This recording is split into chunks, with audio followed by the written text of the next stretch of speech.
step in your river, and it takes me deep. Your heart is my temple, your tears rinse my feet. I walk out, I'm able to carry your peace. It reminds me of a song that I heard long ago. Maybe I've always known that you were right there. A simple melody playing over and over in my dreams. But somehow out of reach, eluding me until I release. You come close to me when I release, and I let you take the lead when I release. My heart starts to see when I release. When I release, you said, "Come to my garden, eat from my tree, step in my river, let it take you deep. Your heart is my temple, your tears rinse my feet. You walk out, you're able to carry my peace. It's an ancient sound heard from the ones who came before. Now it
What's up, everybody? We are live in the Lion's Den.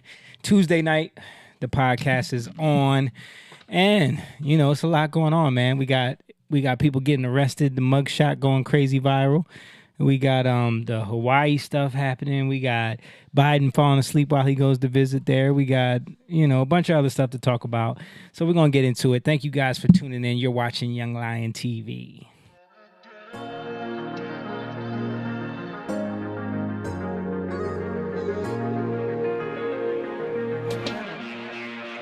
Young lion, everywhere I look, they're dying. Everywhere I look, they're dying. Young lion, everywhere I look, they're dying. Everywhere I look, they're dying. Young lion, won't you get up and start fighting? Everywhere I look, they're hiding.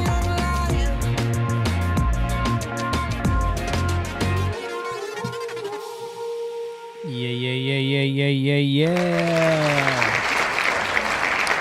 We are live, everybody, and, you know, I appreciate everybody who's tuning in right now, checking in the chat. Make sure you guys hit that like button and share the video so everybody knows that this is going on live. The algorithm doesn't really like what we talk about, so we need you guys to share it so that we can continue to have some growth here and we continue to get the pride going. We're live on Rumble right now, YouTube, Facebook, Twitter, and Twitch. So any of those platforms, hit that like button, share the video, and we're going to get into some stuff. But I got with me, of course, I got rocking the merch alongside of me. We're kind of twins right now. He's got the same hat. He's got brothers. the dad hat and the Young Lion shirt. He's the coolest Asian in the game, Mr. Simone Chang over here. What's up, guys? What's up? Yeah. And we got, of course, the half black, half Indian, who was not late today. He was on time. Who's Von Ding? And he is Mr. James Garcia in the building. And fresh off of the soccer practice / scrimmage, we got my big brother, but he's everybody's big brother. He is Mr. Jacob Eugene Evans III. And of course, last but not least, is the best producer in the world. She is our mother, and she is Miss Angeli Lopez. And her camera is not working. Oh, okay. Well. It was working. On purpose. Oh, it is. Mom, working. you went to the wrong camera. Going to the wrong one. She's the best producer in the world, but she went to the wrong. I always hit three. I think I hit three. No, before. Mom, your Okay. camera is always 4. Oh my God. Always Okay. Oh, best producer in the world. Yes, exactly. We love it. That was perfect. Yeah, but she's here. So thank you guys for watching. Your cousin was here last week, James, Ian. He sat in for a little bit. How do you think he felt about it? Hey, man, he was nervous, man. His deposition. He's never had. He you know, I think people, especially when they have to hear themselves, to hear their own voice for the first time, it's a weird experience, and especially like in here because you hear everything so clean and crisp, and you got the headphones on, so it's like. It can throw you off. It happened to me when I first did it, you know. Yeah. I mean, you guys have been around this stuff for a long time, so hearing yourself. I think, too, it's like you don't... everybody's concerned. Like, when you sit down to have a conversation, no one wants to seem stupid. So everybody tries to put on their best. And so sometimes it makes you nervous because you don't want to sound or look stupid. Yeah. And it's like, that's not the atmosphere. It's about expressing yourself. Yeah, man. I just don't like the camera on me. That's all. Yeah. It's because you're not used. That's what he just said. You're uncomfortable. Yeah. You got to get comfortable. I can speak to people, but for some reason, when I know things are being recorded or whatever it is, Yeah. I become unnatural a little bit. But if it's a natural setting where I can speak to people, Yeah. You're great at that. Like Yeah. just in the I remember when we first started doing this, I had to tell you like, yo, just be normal James. Like cuz when we get on here, no, I'm too animated and silly. but that's Like that's We that's like what that. that's what people want to see. They want to see that side of things. No, but you know what? I think you know why. I think because when you put, like for me, it's like this. I don't mind doing that, but I feel more comfortable with people who I know. Yeah. Because when you do, you become a caricature, and people think that Yeah. you're just silly all the time. But you know us, though. No, I know, but I'm saying you, like you know, there's others watching. yeah, so it's like yeah. you don't. I'm not. Yeah, I'm nervous about the way I sound and stuff Yeah. that I'm talking about, but Right. I mean not now, but like when you put on a when you have you almost become a caricature. Yeah, I get know? it. I get it. I just remember like you first came on, and you were like, "Well, the hypothesis of the." Yeah, look at it from the left and the right. I was like, "Who's this guy?" Ian did look nervous. Yeah, but he Thanks, did. James. He did I think you did good though. He did good, yeah. You know, he did He's good. watching right now. He's probably like, what the? He did No, good. I asked him afterwards. I was like, "Were you nervous?" He said, "Yeah." Yeah. But no, he did. And He did I great. was going to say this too. Sorry. I was going to say a lot of times our generation, we're so more used. The generation, I would say everybody under 40 at least, or 45 or under, we're used to like cameras and videos. And Yeah, speaking through the medium of social media. yeah, A lot of people who are older than that, they're just not used to it. yeah, that's very true. Like even think about it, the generation under us, like they rather than text, they send a voice note. Mm-hmm. You know what I mean? So they know what their voice sounds like. They're used to that. That's just like second nature. Yeah. There is no discovery of like, wow, that's what I sound like. Right. I remember the first time I heard myself on a recording, like, that's what I sound like to other people. You know what I mean? Yeah. Because it is a difference. Right. If you've never heard yourself before, you hear yourself from the inside of your head. Right. You think you sound a certain way, and then you hear it on Right. something. I don't think I have an accent, but when I hear it, I'm like, And look at when did that guy get here? my accent. People, oh, you're from New York. I don't like that. Yeah. What can I do? You barely have an accent. I though. have Like, it. People know. They know. it's not crazy though. Yeah, it's right? not your New York accent. Yeah, is it's not bad. definitely not at like some others. Yeah. No. Like Yeah. most New Yorkers. Public speaking, man. I think it's important, you know? I took that in college. Yeah. Yeah. Yeah. James, didn't you do that too? I did. You want to talk about it? I did mine on circumcision and how evil it is. Didn't go well. So today I'm going to teach you all about. You're before your time, bro. 2000. He was like, today I'm going to teach everyone about why circumcision is wrong. Well, I was coming from the medical. I was trying to. Well, I did my research and I was just trying to show Yeah. that there's the medical reason that has been debunked, and I came with all the facts. I showed how pharmaceutical companies were involved in the taking of the foreskin to make cream, Yeah. regenerative cream, Yep. and how so many little boys die from this Infections practice, and stuff, infections. That's why they came out with the one that you shared with Candace Owens. It was The a vitamin K shot. vitamin K shot. Yeah. It was a blood clotting agent because so many boys were bleeding out. And man, that did not go well. The entire class was just like, well, one person class. Teacher was Because that you're talking didn't to probably all these circumcised guys. Yeah.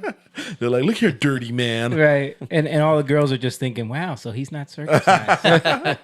I was never embarrassed about that, but I was just shocked that no matter how much information you show people, and you could prove it to them, and there had been, because of course there's arguments for it and there's arguments against it, but the argument for against it is always suppressed. Yeah. You know, because it's considered a cosmetic thing. We've talked about it plenty Yeah. of times. Well, that's an interesting, like, people are familiar with a certain thing, and it's hard to get people out of that comfort. Right. Like, what they're used to. Yeah. So Right. when you tell them something, you can come with a bunch of facts, but they're like, Right. I'm going to stay over here. Yeah. Well, that's A lot of another times. example of how someone is told something and they just settle it in their minds. You know what I mean? Like, girls have heard at an early age, like, it's just cleaner, or boys have heard, whoever. And it's like, there's no evidence to back that up, but Right. it's just, that's what they were told. They what we're told. settled it at that. And then it's like, okay, I'm good. And the part that most people don't know is, like you said, the business side of it, which is the regenerative creams. Yeah.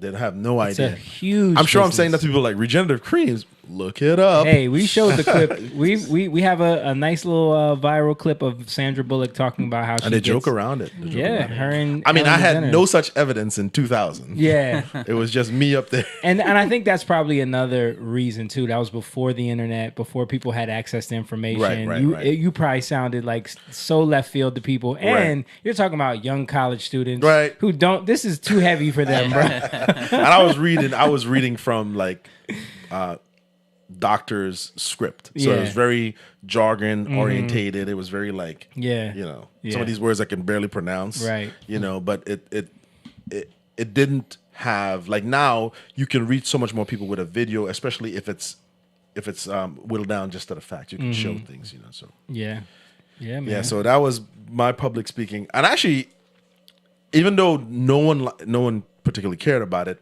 it made me, because I focused on, I didn't put any of my emotions in there. I didn't tell them what I thought. Yeah. It was just me reporting what I found.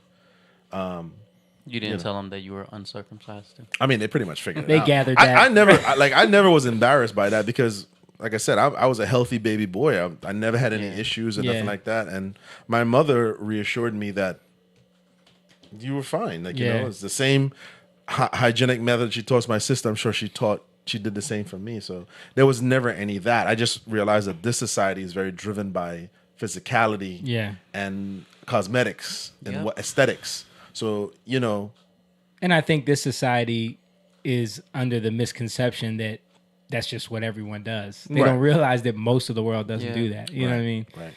So I think, And they made a business out of it. yeah. Right. My joke about that is all the girls who say it's gross, but then Idris Elba, David Beckham, Yeah, all the yeah. foreign men that they love, I'm Right. like, probably not. Yeah. You'll turn him away. Yeah. He's too you're too good for him. Right. Yeah, it's funny. We've talked about that at length on here. So if anybody wants to go back and look at the old podcast where we talked about how two of our members are not circumcised, A silent guy over there. yeah, and how Sandra Bullock uses baby penises on her face. That's the benefit of social media now, is you don't have to just read off these stats. You can actually showcase, like, you can have graphs and you can really have an argument, Yep. to showcase it with anything basically. Shout out to Courtney in the chat. She said, "Happy Tuesday, family." Courtney, one of our Patreon members. Courtney. And speaking of Patreon, if you enjoy this penis talk, you can become a member at the Young Lion Patreon. Join the pride and help us, continue the spread of the enlightenment beyond circumcision. But no, go to patreon.com/YoungLionTV and become a member over there. Sign up and help us spread the... Shanique was chiming in. What'd she say? She said, "I ain't got no complaints." All right, man. You know what I'm saying? Babe got your back. Yeah. Yeah. But no, sign up on the Patreon. Also, if you want to get the merch that we are wearing right now, you can get that on our website, which is jatan.com, or you can go directly to our Teespring and our Printify merch stores, which are in the description of the videos. Click those links and you can get the merch. We got 3 different shirts here. Oh yeah. Mom, show them your shirt. Okay. That's on jatan.com right now. That is one of the best sellers right And then there. I'll show Jake's. Show Jake's. That is the Jake the Fourth Back to Life album cover shirt. And then Simone and you. Me and Moan have the Young Lion t-shirt and tank top, and both have the camo Young Lion dad hats on, which are all available on the site. But yeah, let's get into some stuff, guys, man. First things first. How do you guys feel about the what? You what's thought so about funny? it too. What? What? Eye poppers. So we got an exclusive here from political.com. I think this is old too, because I think it's up higher now, but Trump raised $7.1 million after Georgia booking mugshot. It's like 8.7 now, right? Yeah, I Something think like so. Can we show the mugshot, Mom? Yeah, that is, that. He looks mean. bro, like, that is an iconic. Everybody's putting that on Image now. on the image. Yeah. On my right-leaning friends. Yeah. That's It's the- funny because this is one of those images that people on the right are using and on the left are using. Oh, yeah, of people course. on the left are posting it like, we got him. Right. Yeah. And people on the right are like, yeah, he's badass. Right. I don't. It's such a game. It It's such is. a game. They It all is. do the same thing. Some guy was saying he went to jail a few times. They don't let you do that Yeah. when they take your shot. Yeah, I mean it's definitely a sign of the times. Like this first president ever to be arrested and taken a mug shot like this and made into a spectacle, and then he Yeah. raises over $8 million off of it. You know, Do you remember like when Trump was president? They were complaining, like they, meaning the media, was saying, "Oh, this is a banana republic." Like he's coming after somebody who he's running against, talking about Biden. oh, when he was just there, that's why they impeached him. Yeah, that was their phrase. Everybody was saying "banana republic," Yeah. "banana republic," Yeah. "banana republic." Right. Now they're doing the same thing. Yeah. They're doing the same thing. to The Trump. same thing is worse. Yeah. Like all he did was tell Vladimir, what's his name, Polinsky. Zelensky? Vladimir Zelensky. All he did was tell him, yeah, you should look into this. And they impeached him over it. He's actually being arrested. I mean, this is and the way they did it, like the fact that like they had the charges ready to go before the grand jury even talked about it. It got leaked out, remember? And then the lady who leaked it out said she messed up and hit send or something on the thing. So it was like a setup from the beginning. Yeah, but they always get caught, Yeah. But we just got to pay attention. Yeah. Like, we got to stop. Even this whole Hawaii stuff, like, we got to pay attention. Yeah. So the stuff that's happening, you can't just say, yeah, that's the government. Or that's, is what we do. No, we got to take responsibility, man. Yeah.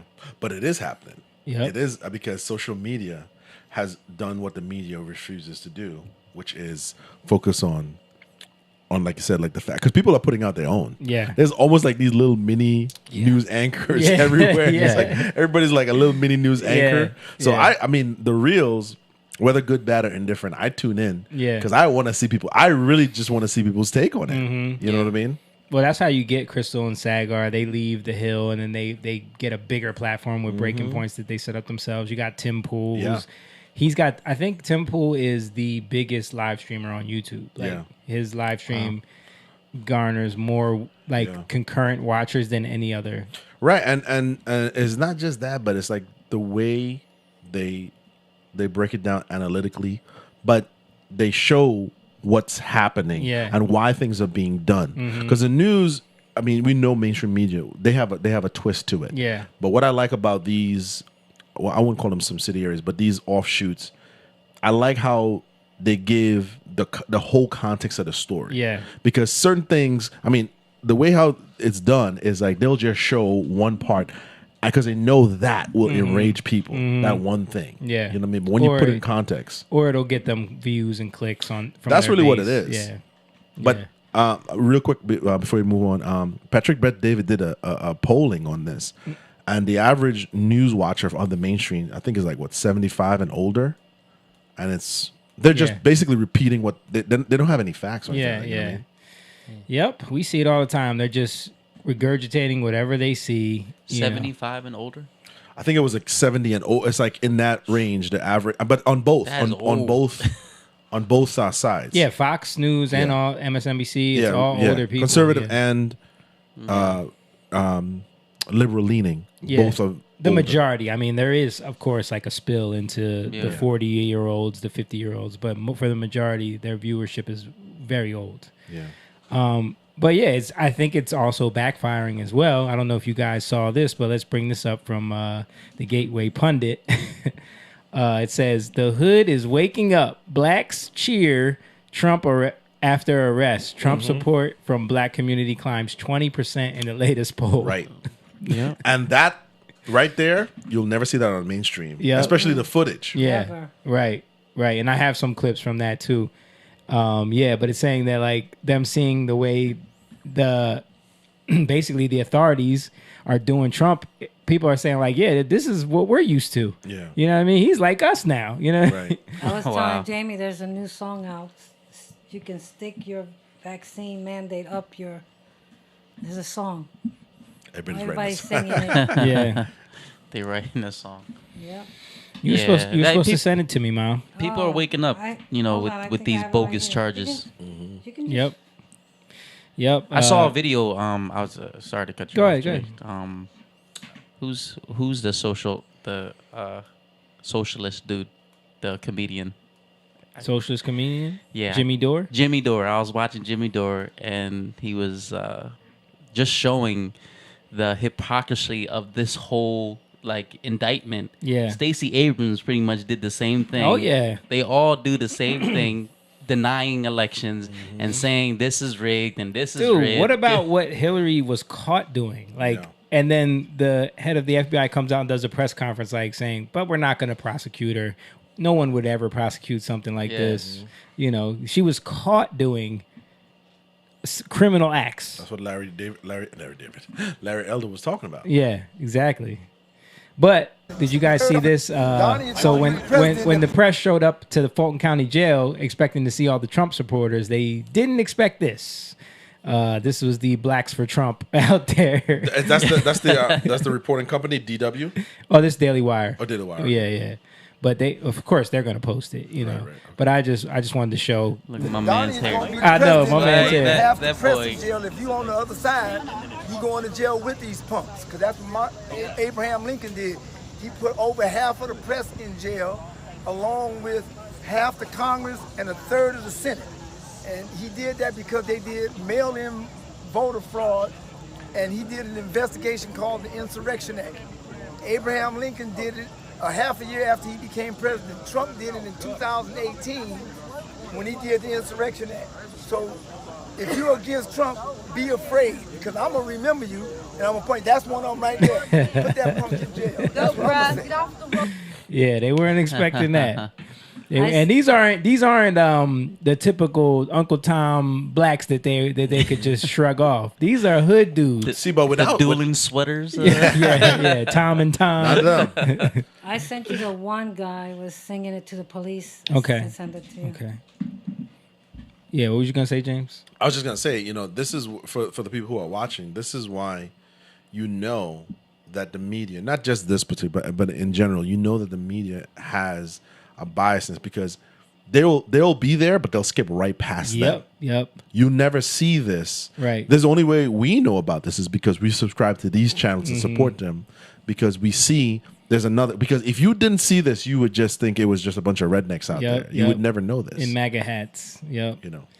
Let Let me keep going down the train of the videos that we won't see on the mainstream news. About Trump, regardless of how you feel about his weak pro-gun position, which I think he has a very weak pro-gun position, regardless of if you want to acknowledge the fact that the economy was better during his administration, regardless of whatever, if you can't objectively look at the Fulton County DA already having the actual charges before they even convene with the grand jury and letting that be finished, if you can't openly see that this is an attempt to make someone have to spend a bunch of money and fight cases while they run for presidency, and you can't see this, and if we allow it to continue to go that way, you're just not being an objective human. If you can't say there's something fishy going on, same as the COVID thing, same as let's all do mail-in ballots, if you can't just genuinely at least say this shit looks fishy, you're not being honest with yourself, or you're so far gone into your political party. If you're a Republican, of course you're going to see it and you're going to highlight it. You may not pretend like he does anything wrong. You might act like that. But of course, Republicans are going to say that, right? But as an American, as a Democrat, as a libertarian, as an independent, if you can't just honestly say, this looks strange, your lack of intellectual consistency, your lack of honesty, and your lack of objectivity is a danger to you, your family, your friends, this nation in general. Put your ego down for a minute and be honest. Forget your political affiliation. Just be an honest human. This is weird. That's what valid people point. are Nothing, not. nothing They else are- to add to that. Yeah. They're not honest. The Breakfast Club see it, Right. you know. Did Well, you they're guys roasting them. Did you guys see that the date that the judge set up for the hearing? Yeah, isn't it like the what's that? The Tuesday? day before Super Tuesday? Super Tuesday. Of course. They set the date for the day before Super Tuesday. One of the most important days for campaigning Right. for anyone running for president. You know, so this is clearly a way to try to stifle him from running because they know, first of all, they know Biden can't beat him. And they know that no one else is, like, who else is going to take Trump down on the Republican side? Like, He wasn't people are even there talking- and he's winning. Yeah, that's what they Yeah. were. Did you see the views that him and Tucker Carlson interview got? I didn't see the views, but I know it was. Isn't it like 180 million or something in like that one day? Yeah. Yeah, it's more now. So. That's crazy. In that one day, And not only that, but I heard like the views like from even overseas, people are yeah, interested in it. You know. yeah. It's so if you like he said, man, if you can't see what's going on here, you're just not being honest. Chris Rock said something that was interesting. He said, by doing this, they made him Tupac. Mm. You know what I mean? Because now the people who have been, because there's a lot of people who are like this, nah. Yeah, But now, right. you know, they're like Wait a minute, yeah. All it is, Yeah. 4 indictments. made up before. Yeah, Wrote it up. they want to put him in jail for wasn't it like 500 years or something. Yeah, something crazy. Right. Let I me- think a lot of men are definitely like paying attention. Yeah, because when you look at these clips, it's mostly men. Yeah, mostly like men, yeah. there's a lot of women. Black I mean, wo- I've seen women, black women specifically. They, yeah. whoo, it's hard for them to. or just really, really liberal women. Yeah, You know, I just say in general because yeah, they just become more delusional in terms of understanding like their realities. Yeah. and not wanting to look at things. So. and it's also what we talked about last week, that need to be right. So it's like Yeah. I've dug my heels in so far in one position that there's no way I can go back on that now because I have to be right about what I thought. You know. Yeah, that's why the saying you're gonna die on that hill. Yeah, exactly. Let me show one Gotta more humble clip. yourself. Let me show one more clip because this is the stuff that they don't want you to see, man. This is the stuff that they will tell you does not exist out there. Because this is like again, these are Just regular dudes black dudes. from the street. These are I've seen a lot street of them. dudes. These are not I've seen a couple of black girls though. black too. Republicans. I've yeah, seen- there has I've been seen some there has been a videos couple. on- Yeah, You of girls who have their channels they have switched and they've basically been pointing out that they were duped. Generations after generations, they were told, Yep. you know. Yeah. Played one on here last week. Did I? Oh yeah, that was the woman talking about the mandates though. Yeah. Yeah. Yeah, but these girls, I'll see if I can send some. I know Shay Sharday. Yeah, Has she come out and She'll talk about the policies more. She wouldn't go into politics, but she talks about where politics ties into feminism, Yeah. libertarianism, like not libertarianism, but Right. liberal talking points. Like she talks more about that, the destruction of the black family. I have heard her, Crimson Cure, Pink Right. Book Lessons, they all will like call out the Democratic policies that have had a stranglehold on black females especially. They Right. will all call that out. Yeah. But I've never heard them go as far as to say like we Yeah. need to vote for Trump. You No, know what no, I mean? no. I don't Like- think. Yeah, Did you ever see Diamond and Silk? Yes, of And course. then, and who's the one that died? Silk? I don't remember which one Yeah. died. Yeah. And COVID, I think it was. They said. Mm, I don't know what it was. No. I don't know which weird. one died, but I know some. Yeah, I think people were speculating that it was the vaccine, but I don't know if she took the vaccine or not. I remember her, whichever one didn't die was coming out and kind of squashing that theory. But let's play this clip. As black people, you know, we with Trump. Yeah, I fuck with Trump. I don't know what everybody got against him. Yo, he was making the breadwinners, you heard? I'm a Democrat too, but okay, we Trump. We need Trump back in office right now. I'm gonna be honest with you. I f with Trump, to be honest with you, bro, for real, Trump really did the shit. And I like him because he's about money. It wasn't about no politics. He wanted to make America great again. Through Trump. That boy Trump be making sure get their bread. I ain't gonna lie. I'm thinking Trump. For life. Trump for life. I ain't gonna lie. Blood on the Trump. Trump wanted us to get off our ass and get some money. Trump 2024. It's the truth. He made everybody hold a piece of money. You feel me? Trump really a boss. So Trump running it how it's supposed to be ran. And people just can't take it. And he putting out facts in front of the people. He ain't lying to the people. People just don't want to accept the truth. Trump, man, we rocking with you. Love you, Trump. My dog. Uncle T, what's up? Trump put the money in our pocket. Trump had the country on a better path as far as economically. He put America first, so it makes sense. I like someone who's like to put his people first. Trump 2024, my brother. They know they can't get him for none of the real shit. We get it, gang. Yeah. I ain't used to like that. But now, bro, I realize that he meant well for the country and shit, bro. We need that back.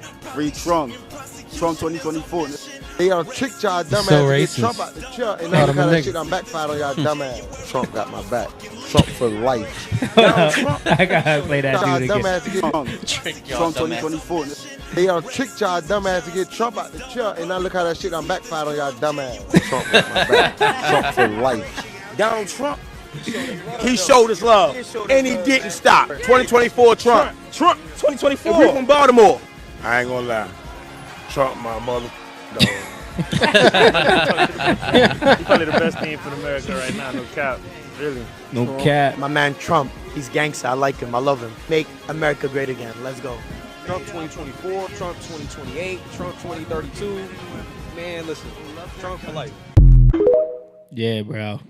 Those are some real dudes. Brought to you by TikTok. Yeah. Well, it's just funny, like seeing them dudes, like no cap. I mean, Trump. We for Trump. He bought that bread. He bought that bread. Some of the most ridiculous outfits. Man, that was good. Yeah. Well, I mean, it's the stranglehold on at least thought, you know, because that's really what it is. Yeah. It's ideologies from your parents, your Right. community that make you not question, you just vote and just do. And I'm at least glad to see young people waking up and saying, hey, listen, I know it's not popular to say, you know. Yeah. But here's why.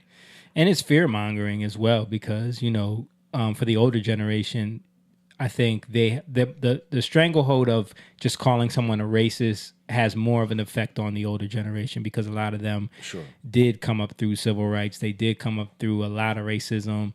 So it's easier for them to get emotionally caught up in that word. That's true. And I think for like when you see a lot of people that he was interviewing, they're younger. You know what I mean? So for them, it's like, I see black people being able to do whatever they want to do, you know, and Trump was not telling us what we can't do. Right. Because that's what Democrats will do. They will tell, no, you guys, if they put IDs in place, black people won't be able to vote. Right. Yeah. You know what I mean? That was more racist to me. Like, Exactly. People from the hood don't know how to go get IDs. Yeah.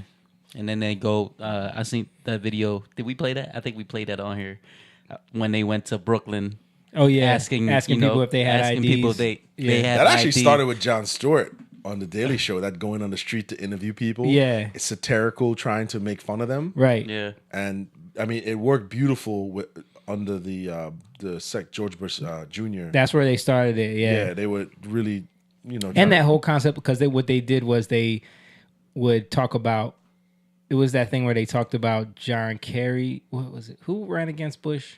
John Kerry. John Kerry. Yeah. They would talk about John Kerry's policies, but attributed them Bush, to yeah. Bush. And people were like, yeah, Yeah. you know, that's why I'm voting for him, because I agree with all of Right, that, you right. know. And then they did the same thing with Obama. But then I remember them doing it with Trump, you know. Yeah. They actually took, like, Republicans took that because it really took off with Palin and McCain. Yes. You know, that's where it was like, oh my God, it was comedy gold. But but like you said, like it backfired. And I think people saw it. They saw the same tactics being used and the power of social media. Mm-hmm.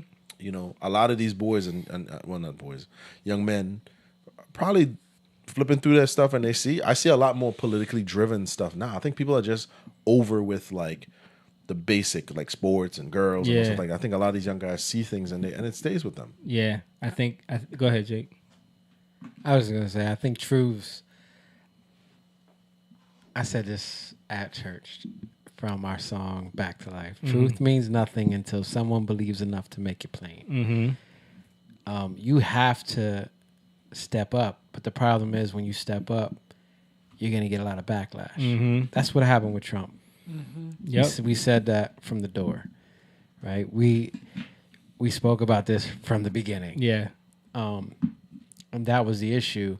And when you're so used to your comfort, it's foreign to you to hear these things. And when not just that, when you're used to being spoon-fed by these media companies and or even like what you're used to hearing, right? Because even if you listen to Hot 97 or The Breakfast Club, you know, you're used to listening to these people. But then when it starts to not math right, you know, this math ain't mathing. Yeah.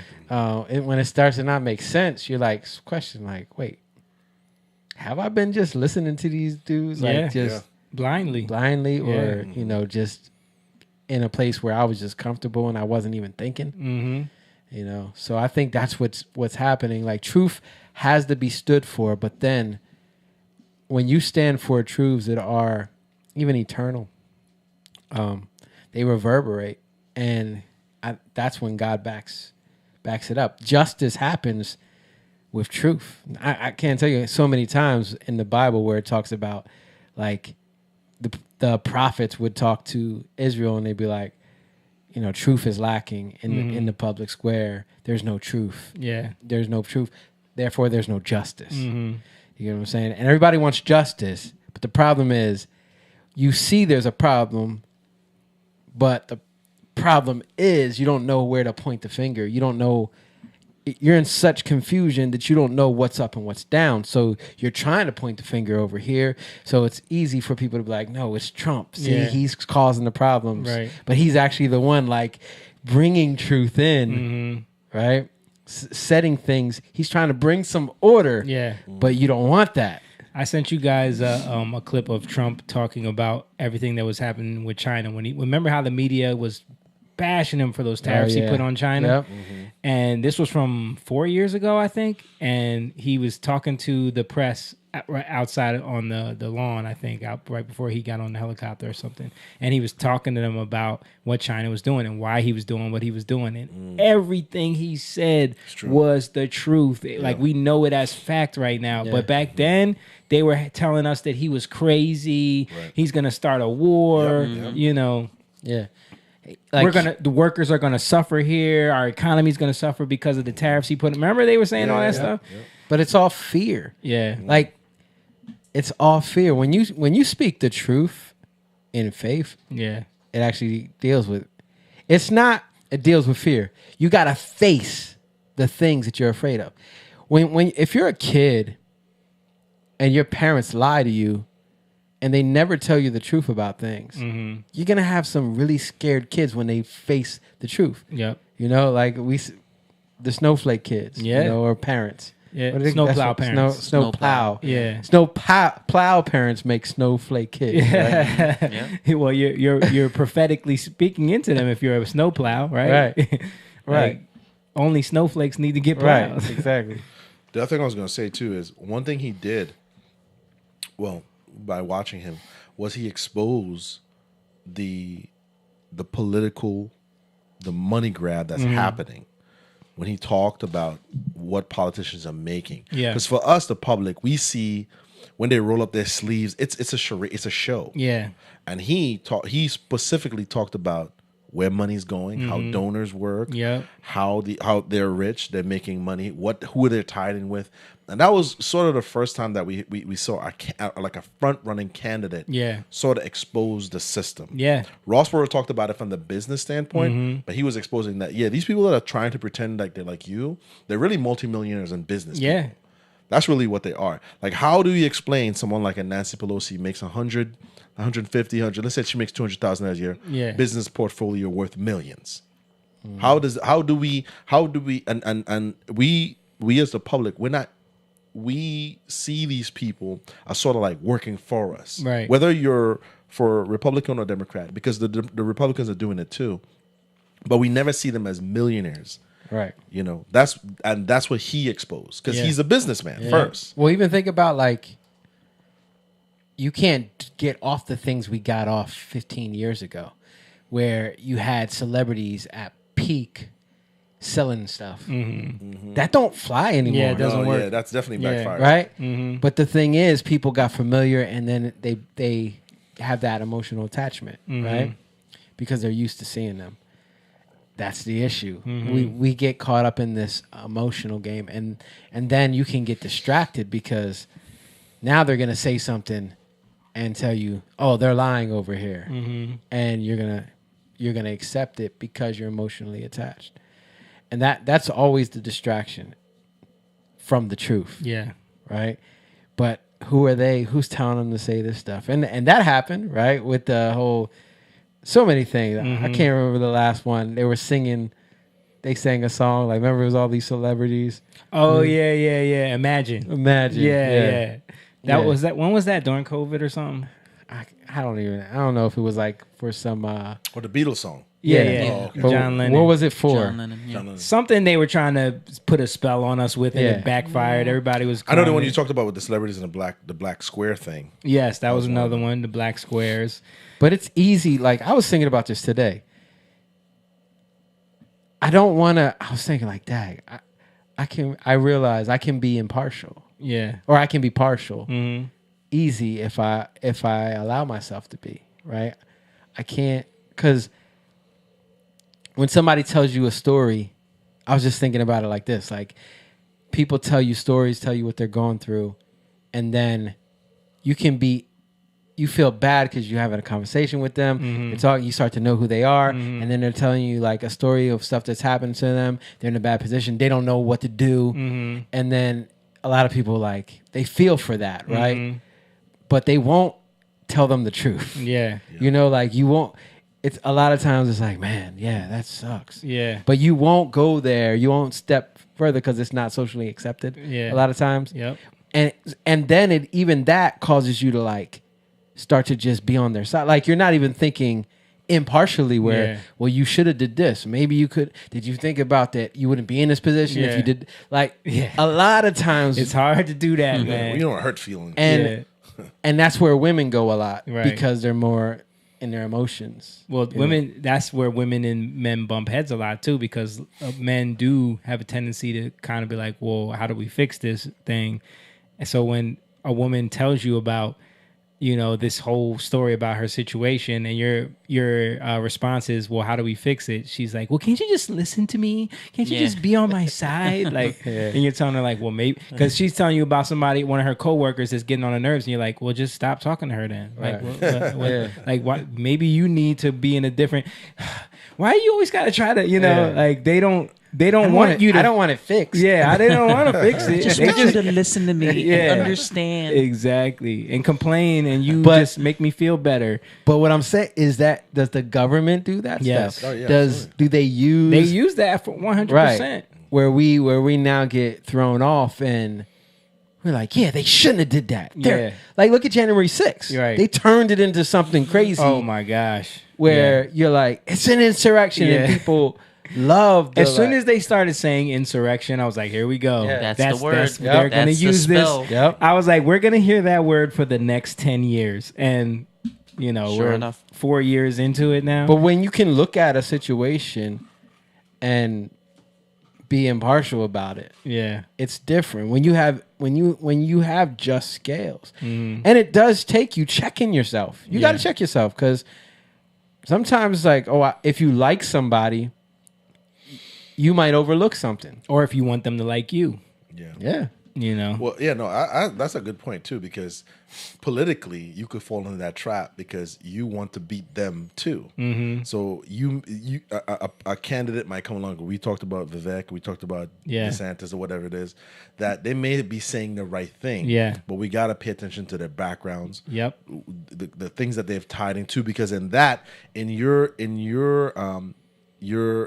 passion to win, you jump on the bandwagon without completely thoroughly doing the research to find out. Yeah. You know? And if someone, it's easy for someone to say the things that you want to hear so that you will like them. Right, because these people are also tapped into what's happening too. Mhm. Vivek would be perfect. Yep.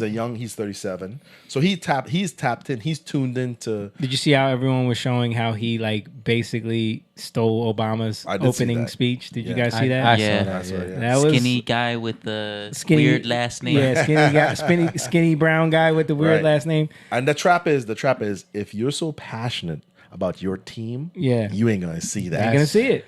And we learn how to do that with sports. Yeah. Right? Yep. We learn we get programmed into doing that. Yep. Yeah, you'll just be like, so what? Yeah. He stole it. Yo, these speechwriters, man, they do that a lot. You think it's like some of them doing it? Remember Melania? Yeah. Had the She's same How about- speech how about pretty much. Biden? Well, Biden's Yeah. he clearly steals. Yeah. You know, but I Is don't it a think speech? I don't think Melania. Yeah. You know, I was. I all think the sometimes the speechwriter. speechwriters are setting them up. Like you don't know who they work for. That's you know true. what I mean? But even the judges, like a lot of these judges you're seeing implemented, like people are trying to get their judges in. The Yeah. judges that are going to benefit them. But the thing is, that's what they're focused. That's so partial. Yeah. It's so messed up. Like Yeah. when you see like, how is this judge over Trump? Yeah. Like, Dude, did you see the guy that All she the links? the guy that the clip of her telling the guy he can't post bail? The only guy who was first of all, he's a black guy and he's one of the heads of Blacks for Trump. He he's the only one that wasn't allowed to post bail, so he's still stuck in prison. Wow. And then he was like pleading with her like I'm I'm not a flight risk, like, you know, there's no reason for me to not be able to post bail. And she basically just looked at him like, I don't care. You're staying in jail. You know what I mean? yeah. And you're getting these people who they're supposed to be judges, and if you look at like even the symbol, what is it? It's a woman with scales with a blindfold on, yeah. right? Because you're supposed to be Impartial. Yeah, but we don't see that now. Yeah. We see it's so The opposite. Like you're not. These judges are not judging based off of the law. Yeah. They're judging based off of their own Politics. ideas, Yeah. Ideology. Yeah, ideology. That's probably Yeah. the best word to say. Yeah. Ideologies. But the weird thing is that even what they're doing, and we agree that it's wrong, that's being exposed too. A light's being shined on Yeah, that. yeah. Mhm. So it's like, yeah, we here discussing that, and we have to discuss that. But sometimes that actually exposes even more of the system, because a lot of the people who may 3 years ago you could never say anything to, but Yeah. now evidence about like how many times they've tried to get this guy. Yeah. You know what I'm saying? Yeah. Yeah. The whole Durham stuff, even the stuff, you Steele know, dossier. see all the stuff that happened. Yeah, with, the Russia Gate investigation that went on for years. Who was the guy that investigated? Said there was no any evidence to go any further than Yeah. I can't remember. I don't know how we don't remember. We heard his name every day. Right. He was supposed to be the one that was going to. Dang it! He was who did the Russia investigation? Yeah, I can't think of a dude now. Come on, somebody in Durham? the chat help us out. No, No. Durham is No. investigating the investigation. Like, yeah, like, I'm we tired of just it. tax money just being tax spent. $30 million. Let me read some comments. My boy Eddie Galera said, Trump, Trump, Trump, heart symbol. Adam Field said, that's what happened over the past several years. Everybody in the nation has had to wrestle with what's truth, and now it's all shifting to come into focus, and people are starting to wake up. Trump 2024. He said that's exactly what they were trying to do, put a spell on us with that hippie garbage. Yeah. But think about it. In Trump's speech, when he got inaugurated, what did he say? He's going to give the power back to the people. Yeah. Because our power is taken from us. We're enslaved. Right. Like they took it from us. And Right. they're supposed to be working for us, and they took it from us. Yeah. But and that's what good parents do. Mhm. Good parents say they don't want to. Like what a snowplow parent literally does everything for their kid. Right. That's the joke. Removes every obstacle. Right? Yeah. So that the kid becomes a snowflake. Yeah. Like you can't Yeah. You're literally flowing with the wind. But Like, what you do we can't do see anything. now? Why is there so much anxiety, depression? Why is there so much? Every one of these kids, everything is a trigger. Everything they need safe If this was spaces. working, we'd have way better people. Right. We got like the softest, most delicate human beings, snowflakes. Because they ever. can't handle anything. Another thing that he was doing that I think that, there's many reasons why. I don't know if you guys remember, because he was talking about the intelligence agencies. I don't know if you guys remember when Chuck Schumer was being interviewed by Rachel Maddow, and he said, "Oh, they got 6 ways from Sunday to get back at you if you come against them." You know what I mean? Yep. But another thing he was doing was he was exposing a lot of these places that our tax money goes that we never even thought about, like even just how much we paid into the Paris Accords, how much we were paying for in the treaty, the what's the one in Europe that we pay the bulk of, and no one else pays. Yeah, NATO. That no one else really pays their fair share. All of the things that we as the taxpayers are funding all these things, and he was exposing all of that. And he took us out of he took us out of NAFTA, he took us out of Paris Accords, and the elites, a lot of these people that are these globalists, a lot of these people that are in bed with Klaus Schwab and the World Economic Forum, they don't like it. They had to do something about this guy, because he's ruining everything. I wanted to read this quote that I heard before, but speaking about snowplow parent, it says, "Hard times create strong men, strong men create good times. Good times create weak men, and weak men create hard times." Yep. It's a cycle. Yep. Right? Yeah. That's part of the human flow. That's going to happen. Mm-hmm. That's what Jake was talking about at church. Yeah. Right.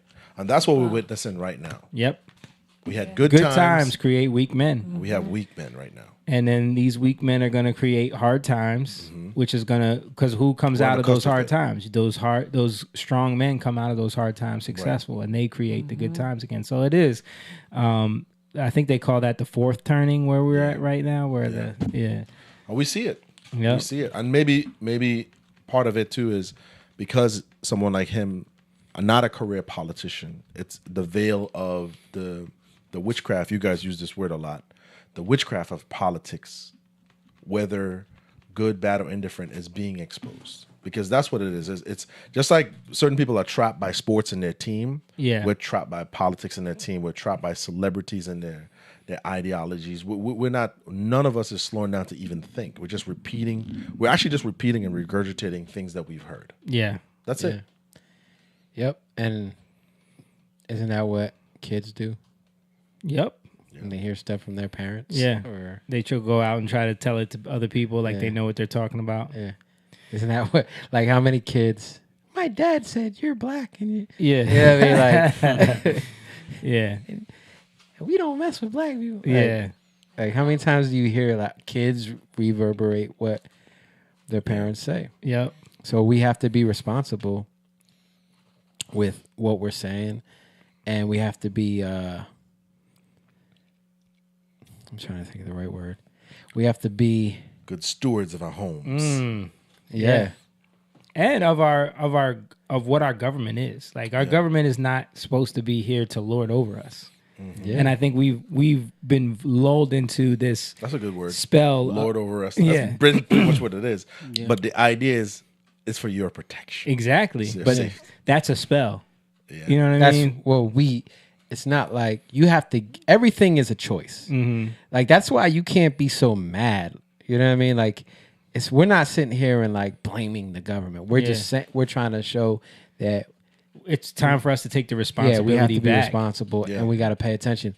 They're doing it because we gave it up. Yeah, we gave up responsibility. Yeah, and it has done. I mean, these last few years, just by engaging with you guys and maturing too, and innately learning it on my own. Mm-hmm. I've been able to stop and reflect on the things that were distracting me and put them aside. Yeah. You know what I'm saying? I think a big part of the maturing process as an individual is starting to realize that you're climbing over hurdles that you put in front of yourself. Yes. You're putting these things in front of you. If you focus on the race, if you focus on these ideologies, these political talking points, then you will look for essentially the worst in people all the time. Mm-hmm. That's what you're looking for. Yeah. So anything you see that resembles it, even though it's not it, you're like, you want it to be something. Yeah, You know what I mean? that's how you get a Jussie Smollett story that goes viral. Yeah. I mean, bro, that and then it becomes the distraction. Like literally, you get caught up in clutter because you think you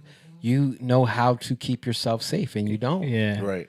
Or you want to believe it. You want to believe it. You want to believe because it. so many people said, "I want to believe. I want this to be true." Right. You know that. Yeah, you saw those to be tweets. true. Why would you want that to be true? Because it makes them feel right in their assumption of how bad Trump voters were. You know what I'm saying? Like it just need to be right again. It's like, see, we told you. Like that's all they wanted from that story. Yeah, and I think the Trump situation, another thing, just to wrap this up and move on, is that I think until Trump got elected in 2016, there was nowhere near this much attention being paid to politics. That's true. You know what I'm saying? Like, I think it really opened our eyes to how much we need to pay attention. I called you the night, and I was like, bro, I can't believe this. Yeah, you did. I was You like, did. this is because I never thought. Yeah, I kept telling him, like, dude, I think he's gonna get it. And you were like, there's no way. They're gonna swap him out at the end. Like, this is all just to get Hillary elected. Like, he was like so skeptical about it. Yeah. But yeah, I think this has definitely awakened people to the fact that we need to pay attention to what this government is doing. Yeah. We need to pay attention to how the political system works. And cynicism Yeah. destroys you. Yeah. Cynicism should have no place. Right. Like Yeah. when we start to become cynics about everything and think we know it. See, we think we know everything, or we Yeah. want to act like we know, but it's really just you're trying to deal with your hopelessness. Right? Yeah. Yeah. Or at least, if anything, people would have to admit, if you have an ounce of respectability in you, is that at least what he has done is I believe he's done more. What he has done is expose what politics really is. Like, we never knew to vote for judges on the local level. Nope. These state Supreme Court judges, these all of these people that, like, we never knew that how much that mattered. Right. You know what I mean? Like, Yeah, it really does. it's so important. Yeah, or who puts them in Who place. puts them in place? Yeah. Right? And how everything affects everything. Yeah. And we're just looking at the president. It Yep. becomes Right, the like 4-year thing, yeah. Yep. Yeah, it's like the king. The king. Yeah. We're looking at the king. Right. And that's what they do. They hold the king up to say, here, Barack Obama, look, everyone. Yeah. And then Here's everybody's someone like, yeah. we are the champions. No, they're like, yes, we can. Yes, we can. Wait, we didn't. We didn't do nothing. Right. But speaking of Obama, let's look at his vice president while he was in Hawaii, while they were talking about while he's meeting with the survivors, okay? Let's watch this clip. Never been before. We are a community that relies on family, on ohana, whether by blood or by friendship. But like many others, my son's home burned down. My daughter's home. He woke himself up right there. My home burned down. Tell me that dude's not asleep.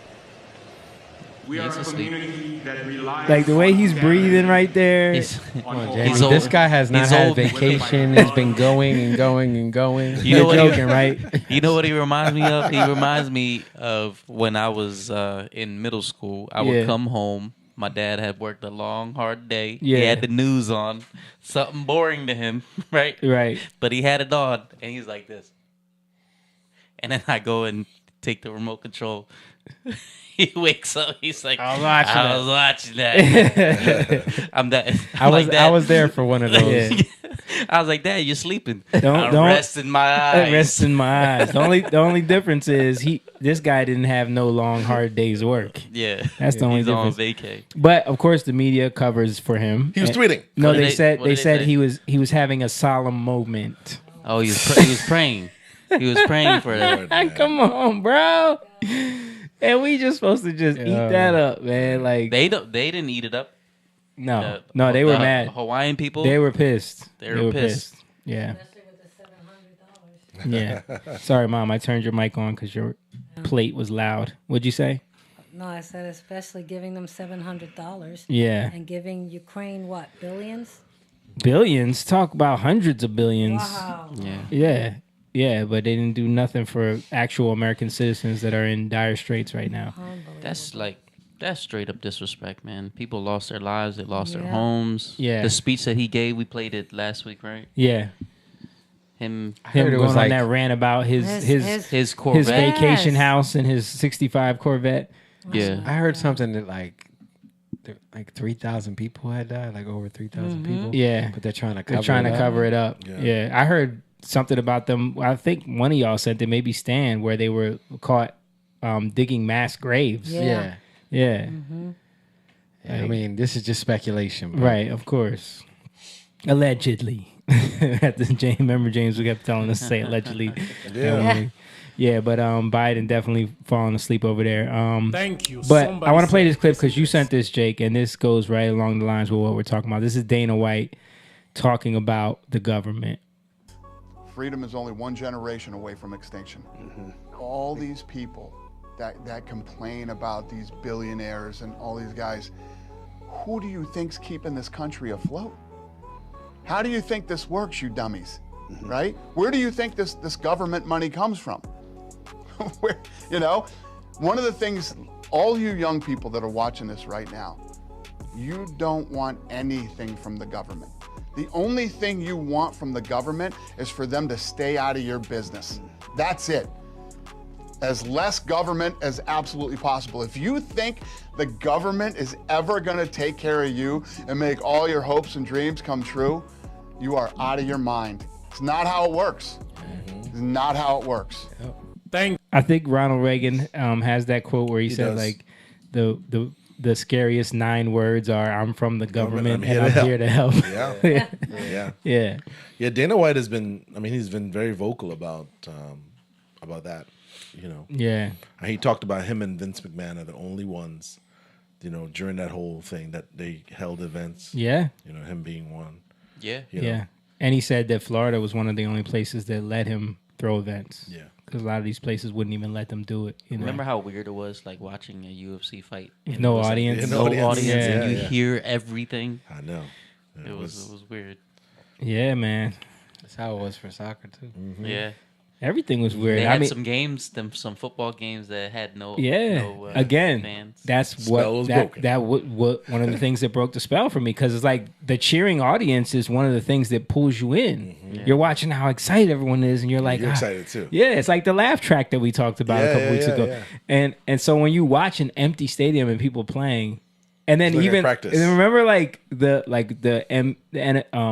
the Major League Baseball, they had a fake audience and they were pumping crowd noise. Like remember or the cutout NBA. Yeah, They had like cardboard the cutouts. cardboard. They did that for where baseball, you could, too. You could pay for your seat in the stadium. Like, dude. Right. So dumb. But that shows you how much of an illusion they have to set up It for does. people to It did. watch. Like, they realize it's not good enough of a product for me to really just watch it. Yeah. It has to be all the hype has to be behind Sports, what they were doing was basically what Bud Light did with Dylan Mulvaney. it. Yo, you're right. You know what I'm saying? It's Yep. like it exposed how foolish. You know what I mean? Because it's Yeah. like, seriously, Yeah. you paid a cardboard cutout to put yourself there. It's like Fake crowd noises when someone hits the ball or Right. when they throw like fake, really? Yeah. What happened to that guy, Dylan Mulvaney? He's been. I just saw something with Dylan Mulvaney won some award. Whoa. Let me The find Nobel it. Peace Prize. The best human ever. Well, yeah, the Nobel Peace Prize. Do you know the wizardry behind the Nobel Peace Prize? I've heard of it before, but So the dude that invented the Nobel Peace Prize, he was actually the guy that invented dynamite. no, it wasn't noble at all. And so he had a reputation for being basically a destruction. Oh, I did hear about this. Yeah, okay, go ahead. And so I think his brother died, but they thought he died, so they wrote this whole like piece about him, calling him the Merchant of Death. And he hated. That's from Iron Man, actually. Is it? Yeah. He hated the way this looked for him optically. He hated the way that this was gonna, like, he would be remembered for being the Merchant of Death. Right. So he invented the Nobel Peace Prize. Look what I do. To then change the change the optics of his name, Nobel. Right. So, and that was in the clip that I sent you guys about the Sackler family, because they were showing how the Sacklers have done the same thing because their name is now trash because of the opioid epidemic. But they were like buying all of these things to try to make the name, like that's what they cared about. Yeah. Yeah. It's funny how like without the internet, this would be so hard to find. It's buried so deep. You know what I mean? Yep. Because we'll never learn about this in school. Nope. Because your name they're is, bought off. Your name is connected to your legend, right? Yep. So your legacy. Legacy. Yeah, your legacy. Legend. Same thing. But yeah, so you have to keep a good name. Interesting is look at how they try to defame Jesus, the name of Jesus. Oh, here it is. Dylan Mulvaney getting. You know, I'm really shocked because I thought the only award I would ever maybe win was maybe a Tony Award, but now I'm a musical theater gal with a streamy. Oh, it's a Streamy Theater Award. TikTok- Okay, I can't watch anymore. This person. Oh. It's a Streamy Award for Breakout Creator Winner. A little grandstanding. I guess that's for streamers. Back to political news, though. So I wanted to show you guys this from the New York Times because we've been talking about this on here, and just to keep the this stupid thing's not gonna let me. I'll just show the headline. Okay, pull it up, Mom. So they had a BRICS meeting recently. BRICS meeting attracts global interest not seen in years. The dilemma around Putin's attendance brought global attention, but the group of nations is about much more than Russia as its eyes expanding to include more countries from the global south, meaning Africa. So BRICS just had a meeting. Let me see. I have something here too. BRICS to more than double with admissions of 6 new countries. And let's look at some of these countries that joined in. Let's see if Read they them have off. them here. See if they have them here. Hold on. This is from The Guardian. Argentina, right? Was it Argentina? So the decision to admit Iran. I think it was Argentina. Yep. I believe it was Saudi Arabia too. South Africa, Argentina, Brazil. Oh no, we already know that. Yeah, those are. Come on, just list the countries for us, please. Summit in Johannesburg on Thursday. Xi Jinping is Ethiopia. I think Ethiopia was one of them, but I think it was Saudi Arabia. I saw there Iran and Saudi Arabia. Argentina. Yeah. I can't. This doesn't do a good job of telling us, but a bunch of countries just got added to BRICS, and people are you know, they're trying so hard to make Putin out to be this evil dictator.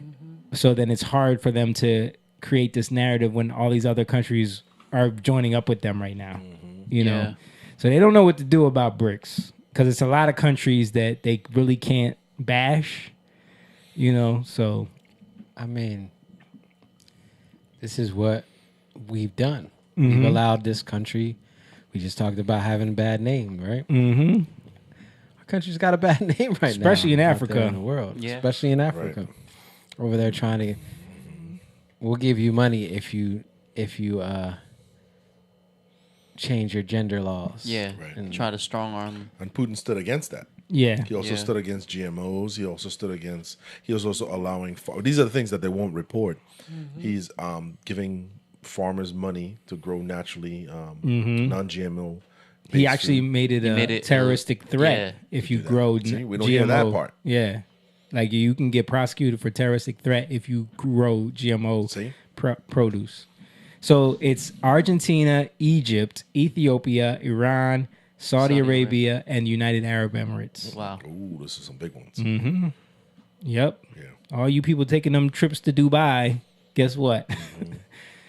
Well, those countries were never, I mean, as far as like those are major oil nations. Yeah, but Saudi Arabia and their allegiance to the petrodollar right now. Yeah. You know what I'm saying? Yeah, but they BRICS is about to unveil their gold-backed currency. Do you know what that's the implications of that? Saudi Arabia just joined up with them? Yeah. Dude, that's dangerous. Saudi Arabia has been making a lot of moves. Mm-hmm. They're not going along with the foolishness. Yeah. So they're doing their own thing. I mean, foolishness in terms of like the political ideology here. And the culture war. Culture wars. Yeah. That's what man, the culture wars, man. People don't understand how deeply that is embedded to all of their policies politically in those countries. The rest of the world. Yeah.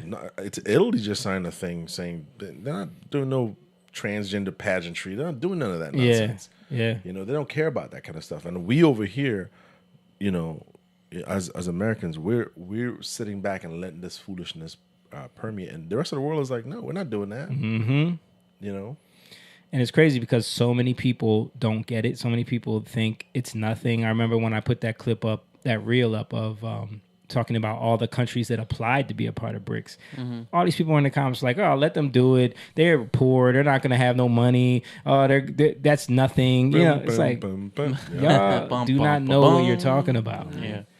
Like, the implications of this are not just these are a bunch of poor countries that are trying to unite with zero money. Like, y'all don't understand how this works. First of all, the UAE alone, do y'all know how much money they have? Yeah. You know what I mean? Like, it's crazy. Yeah. I was thinking about like America and the culture in terms of mentality. Like, in terms of outreach to the world, are we full of ourselves because we think we care for the world? I think so. Yeah. I think so. When you look at how Kamala Harris was sent over to what was that, Uganda or something?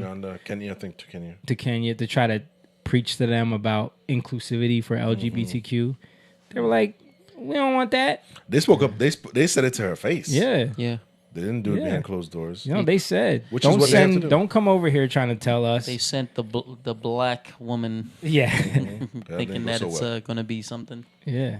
So I think we are a little full of ourselves to think that we can, and then like threaten sanctions, Well, to think that like we have the answers. You know what I mean? Like to do the things that you need. Yeah. Type. Absolutely. Absolutely. I mean, and for a long time we did. Yeah. Not mean legitimately. I mean the perception through the media. Yeah. We set the culture. We set the tone. Mm-hmm. The rest of the world follow us. Well, I think it's interesting that if you look at outreach, like American Christians are the biggest givers. Yeah. In the world. Yep.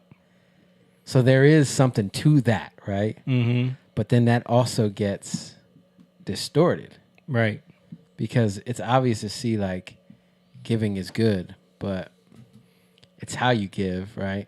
It's what you give. It's how you care. Mm-hmm. So all those things can be perverted and then used. And now we're like, we turn it on ourselves. Yeah. Yeah. Yep. And also too, with that, what you just said there, America also have the world's largest nonprofits over in those countries. That sometimes when you look into them, the money doesn't actually get to those people as much as you think. You know what I mean? So it's like a mirage. You know? It's like it's what do they call a shell company, right? So to speak. Yeah, right. I'm sorry, when I was in DR, I was like noticing there's a lot of empty, like big buildings that are just like sort of like half done. So I asked the guy, I said like, what's up with all of this? And he's like, oh man, he's like, this is like big game down here. Yeah. I said, what do you mean? And he said, listen, for all the offshore investors, as Americans, you can invest in other countries' infrastructure, but you don't finish it. You just keep funneling money through it. Like a little bit is being built. It's money laundering. It's money laundering. Yeah. And the people who are well aware of these things, like the lawyers, accountants, people, they'll tell you where to put your money. You know what I mean? And that's what's happening, you know. And a lot of these countries, poor, what we would consider poor, that's what they're after these proxy wars are over. Mhm. You know, this is what these guys invest their money in. Yeah. You know? And I'll say this, like,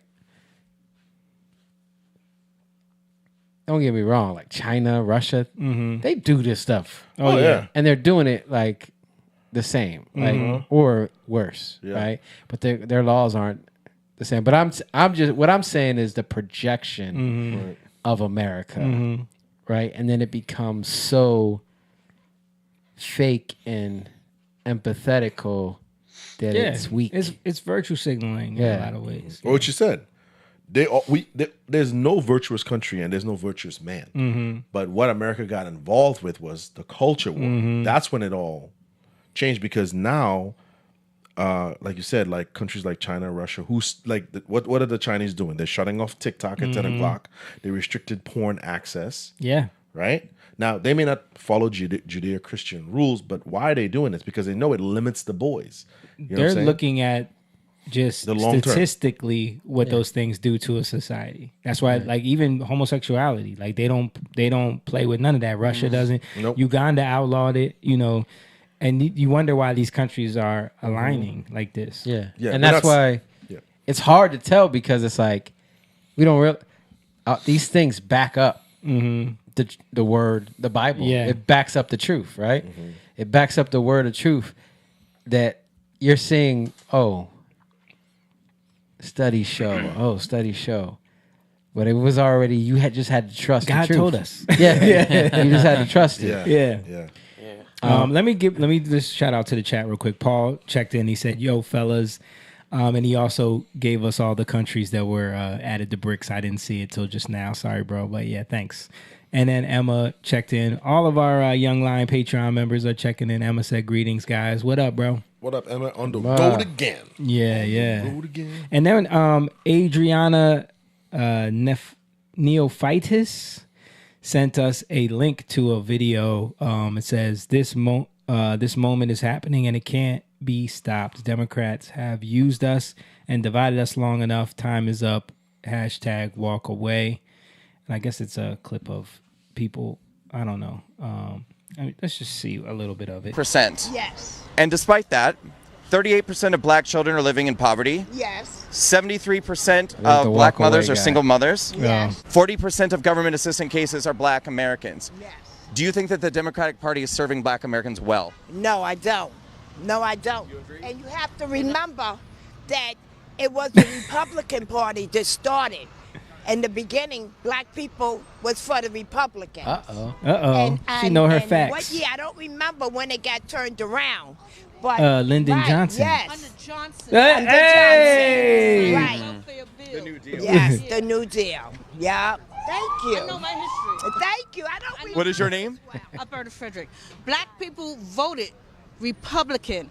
In fact, in fact, they was the ones who, when Lincoln was in office, black people was all in that office until Woodrow Wilson, the Democrat, took him out. And he The was a racist that he KKK member. Okay, he took him out, left one, and he had to share the party that he was in, share whatever office that he is in with a Democrat white person. Okay, that was Woodrow Wilson who did that. And then the ones that was Democrats and they were black, they were the slave owners, because almost 4,000 blacks were slave owners, and they treated the blacks treated their slaves worse than the white man. And at the same time, not only was the white man 10% of the white population that was slave owners, the one that was pushing up right behind them with the most slaves was the Cherokee Indians. Okay, that's my family. And then the third ones was the black Americans that was Every black person think they Cherokee. here. That was we're the Cherokee. free I men, know, that's why I'm the saying free that, slaves 'cause our family and the would say free that all the men, time. The former slaves and the free men. They was the one who ran the Republican Party. Okay, get him, Auntie. Get him, Auntie. Auntie had the facts, baby. Wow, that's what I mean. It's interesting when you see stuff like this, because we are forced down our throat is the who's the chick from MSNBC, Joy Reid's, and the she is annoying. You know, all those people, we hear their talking points all the time, and you start to lose hope for people. You're like, yo, y'all don't know the truth, man. And I started to use this word pertaining to blacks who have that, like, they don't want to listen to anything. They're just gatekeepers. You know, I heard that from Pastor Stephen Darby. Okay, and he talked about black gatekeepers, the handling class, Mhm. and it never made sense to me. Like, these people, all they do is their success and their wealth come from the handling of uneducated, what they feel is lower class blacks, because they basically become the management class. They're the house Negroes, bro. Right. You see, They're the and house Negroes. Malcolm X talked about I this. can't say that. Fine, they were the field Cambodians. Can you say that? Malcolm X went in detail about this. He had plenty of conversations and lectures about what's actually happening and how they went in. And unfortunately, sad to say, a lot of black preachers opened that door. When they got in bed with Margaret Sanger, when they got in with these regimes and these ideas, and The 501c3, 501c3s, the Divine Nine, these black fraternities started pumping out these people that basically realized that they could become wealthy off of their own people by not giving them information. Love of money. Yep. All evil. And that's the problem. Like, if you put that first, then you're a slave to sin. If you put that first, you're a slave. You're a servant. You're a slave to mammon. We talked about mammon. Yeah. Right? Mammon is connected to what you put your trust in, right? Mammon has to do with wealth. So a lot of times this is what we're dealing with. It's not like, that's why I don't like the race thing just because it's not deep. It's superficial. Yep. It's very surface. Like, yeah, people are racist, but you got to understand, if you stay there, you're going to miss the truth, right? And another thing is, I love to see when people are speaking truth. And I love when maybe I discounted something, and somebody brings me back to something that maybe I wasn't paying attention to or kind of looked over, because if you want to find the truth, all it's going to do is strengthen you. Yeah. Like, why are you afraid of the truth? You know, and why are you afraid of knowing something that you didn't know? Yeah. That just shows you where you're from. Yeah. You know, that shows you you're a slave. Yep. To the wrong master. So I think a lot of this stuff, like what you're saying with the gatekeep, it just shows you where they're from. You know?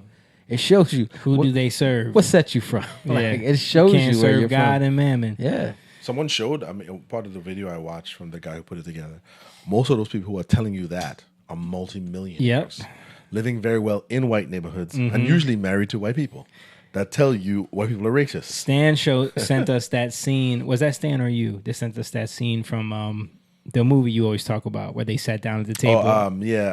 Trick Baby. Trick Baby, yeah.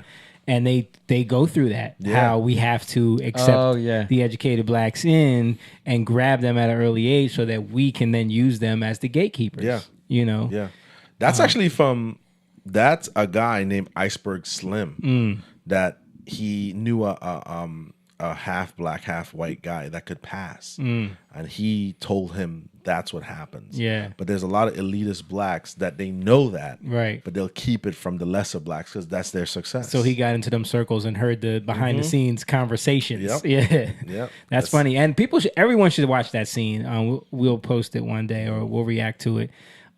It's a scene it's a dinner scene from Trick Baby where these white elitists are sitting at the table and they're on both sides of the aisle, like we talk about all the time. They're all in the same club, but they're just debating on the best tactics on how to control people. But again, why are they doing that? Because they're scared. They don't want to lose their power, losing what they got. Yeah, that's why the truth is more powerful. If we trust God, you know what I mean. If we trust the truth, if you trust it in money, you're going to point the finger at this, and this, or you're going to try to scheme and scam on how you can implement things because, well, they're doing it, so we need to do it too. Yeah. Right. That's just, all that does is bring cycles. It's a cycle, yeah. Even hate, man. One of the best things I've heard was a pastor explained why forgiveness is important, because it's not for them, it's for you. Mhm. You clear up space in your closet because that's what's holding you back. That weight of hate and unfocusing on looking for what you feel is what they're doing is actually holding you back. Yeah. You know, and I was like, wow, that's powerful because That you're is. holding on to it. What does it do? It breaks the cycle. Mm-hmm. You can't be held in that cycle the moment you forgive and give that up. Yeah, in audio, it's a feedback loop, really, right? Like you're putting out the same thing that you're getting, and it's and a it just continual continues. echo. And what happens that loop builds up so much in one becomes frequency overbearing. that it starts to become painful, Yeah. and that frequency will hurt your ears, And right? it's destructive in the end. The right? only way to stop it is to break that loop. Wow. Yeah. That's a good analogy, man. Yeah. Let me show this clip. Mom wanted me to play this video of the guy singing the vaccine song. Was it, Mom? Yeah, that's because, Stick your you know, how vaccine they're mandate because up you your know how they- ASS. Because you know how they're trying to do this again to us. So Yeah. now They're people trying. are like waking up. They're like, no. Anyway.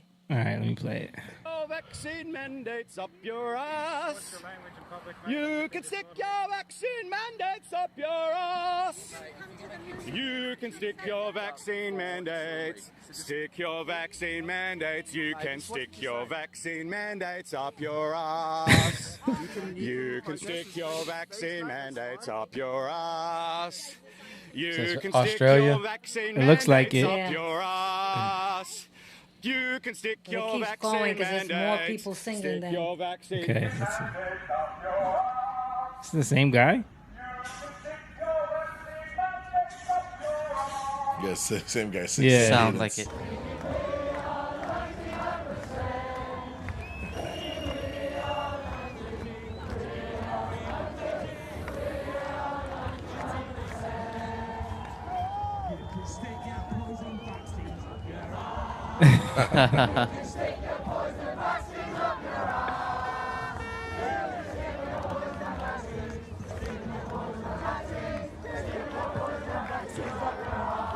That's funny. You know what's crazy is like these are the countries Oh, where. look at this one. I'm sorry. Okay, Mom. New Zealand.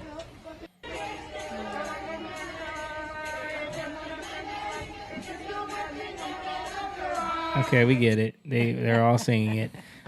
What I was gonna say is the crazy thing is all these countries in this video were the ones that had the harshest Yeah. mandates, Australia. Yes. and the people gave themselves. The people were complied the Yeah. best in these countries. Yeah. And now they're done. They're over Yeah. it. Yeah. And it's back. Yeah, they're trying to bring it back. Right. They're trying. All right, let's go.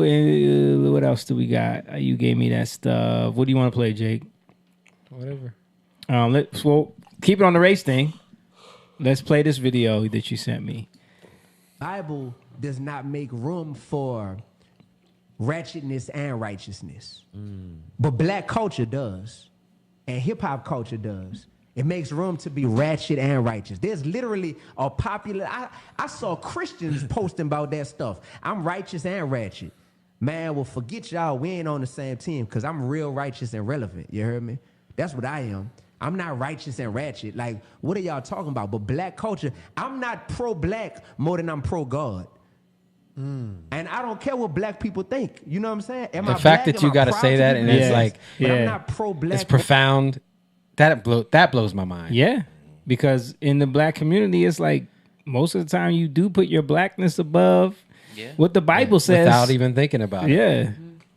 More than I'm pro-God, man, because being pro-black will allow for a bunch of foolish, ratchet behavior that in the name of blackness, we all celebrate it. All right, so there's a little online debate about can you be ratchet and righteous? And I thought that's, what a great time to address this as I'm on my walk through the suburban community taking out my braids, where people probably like, oh, he ratchet, look at him, he ratchet. But that's okay because that's an aspect of who I am. You know, ratchetness comes from disenfranchised communities. It's a part of the culture that we are raised in. And there's some aspects of it that are redeemable, some aspects we gotta let go. Maybe you talk loud in public. Maybe you got a mouth full of gold. Maybe you pat your hair. Those are not sinful qualities or things that you gotta let go of. you know, screaming on your kids, cussing people out, yeah, okay, we gotta let that go. Even God would say let that go. But, you know, man, embrace, you know, what makes you you. And that's what makes you uniquely you. I wouldn't be rapping if it wasn't for some aspect of a ratchet culture. Hip hop was born in ratchetness, you know, and it's been redeemed. Happy 50th birthday, by the way, hip hop. Yeah. I don't know. Was hip hop born? First hip hop was they were speaking on stuff. Yeah. You know, like things that's going on in the world, society and stuff like that.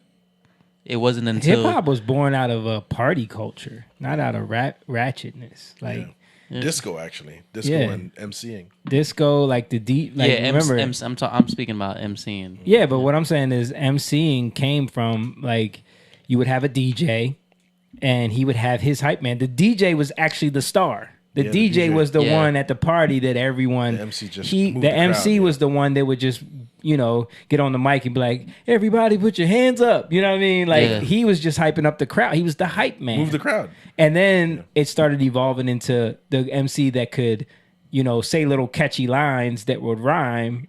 Would be the best MC with the DJ, but it's the DJ was still the star at that time. Yeah, and then you slowly started to see it like evolve into where the MC was more of the star because the MC started taking more liberties and the DJs would play these longer breaks where the MC could just, you know, say his little catchy, you know, 1, 2, a 3 to the 4. You know what I mean? Like you could just go off and it evolved from there. It came from that party culture though. It didn't come from ratchetness in the hood. So I don't know. It evolved into that because, you know, you started talking about the chains and, you know, things like that. Right. Biggie what you're was, wearing. Yeah. Yep. And also, like, it's what they were pushing. Mm-hmm. Like, what labels were pushing. Labels started pushing the gangster rap. What were you about to say? Labels. Oh, okay. That's all I was gonna say. Okay. Labels and agents. You know, they started pushing, you know, gangster rap, and gangster rap became the only thing. Like, we talked about Leo Cohen saying, like, I don't want any conscious rap. I only want, if it's not gangster rap, I'm not selling it. You know, I'm not pushing it. I don't want any more conscious rap. And when you look before that, before NWA, before you know, the Death Row Records and the Bad Boys and all of these things started to take over everything. Before that, you did have leaders of the new school. You had the Brand Nubians. You had Tribe Called Quest. You had this whole movement of people that were trying to lift up the black community through hip hop music. It was big. It was mainstream. And they said it. Rule number something 1 in 80 record people are shady. They were saying, they were talking about that. Self-destruction. Yeah, we're headed for self-destruction. So there was elements. Public Enemy was talking about it. Don't believe the hype. You know, there was actually, that was mainstream hip hop. You know, and then you saw that shift when, you know, and they started putting big money behind certain forms of music, and we still see it to this day. You know, and it definitely had nothing to do, like, there's no morals in that. Yeah. Except for the love of money. Right. Exactly. And another aspect of it, you know, art can be interpreted many ways, but sometimes art is a poor person's expression of the world they see, right? So hip hop, though it was born out of, like you said, like essentially the block party culture, whatever it is, it became an opportunity for young people to speak on certain things.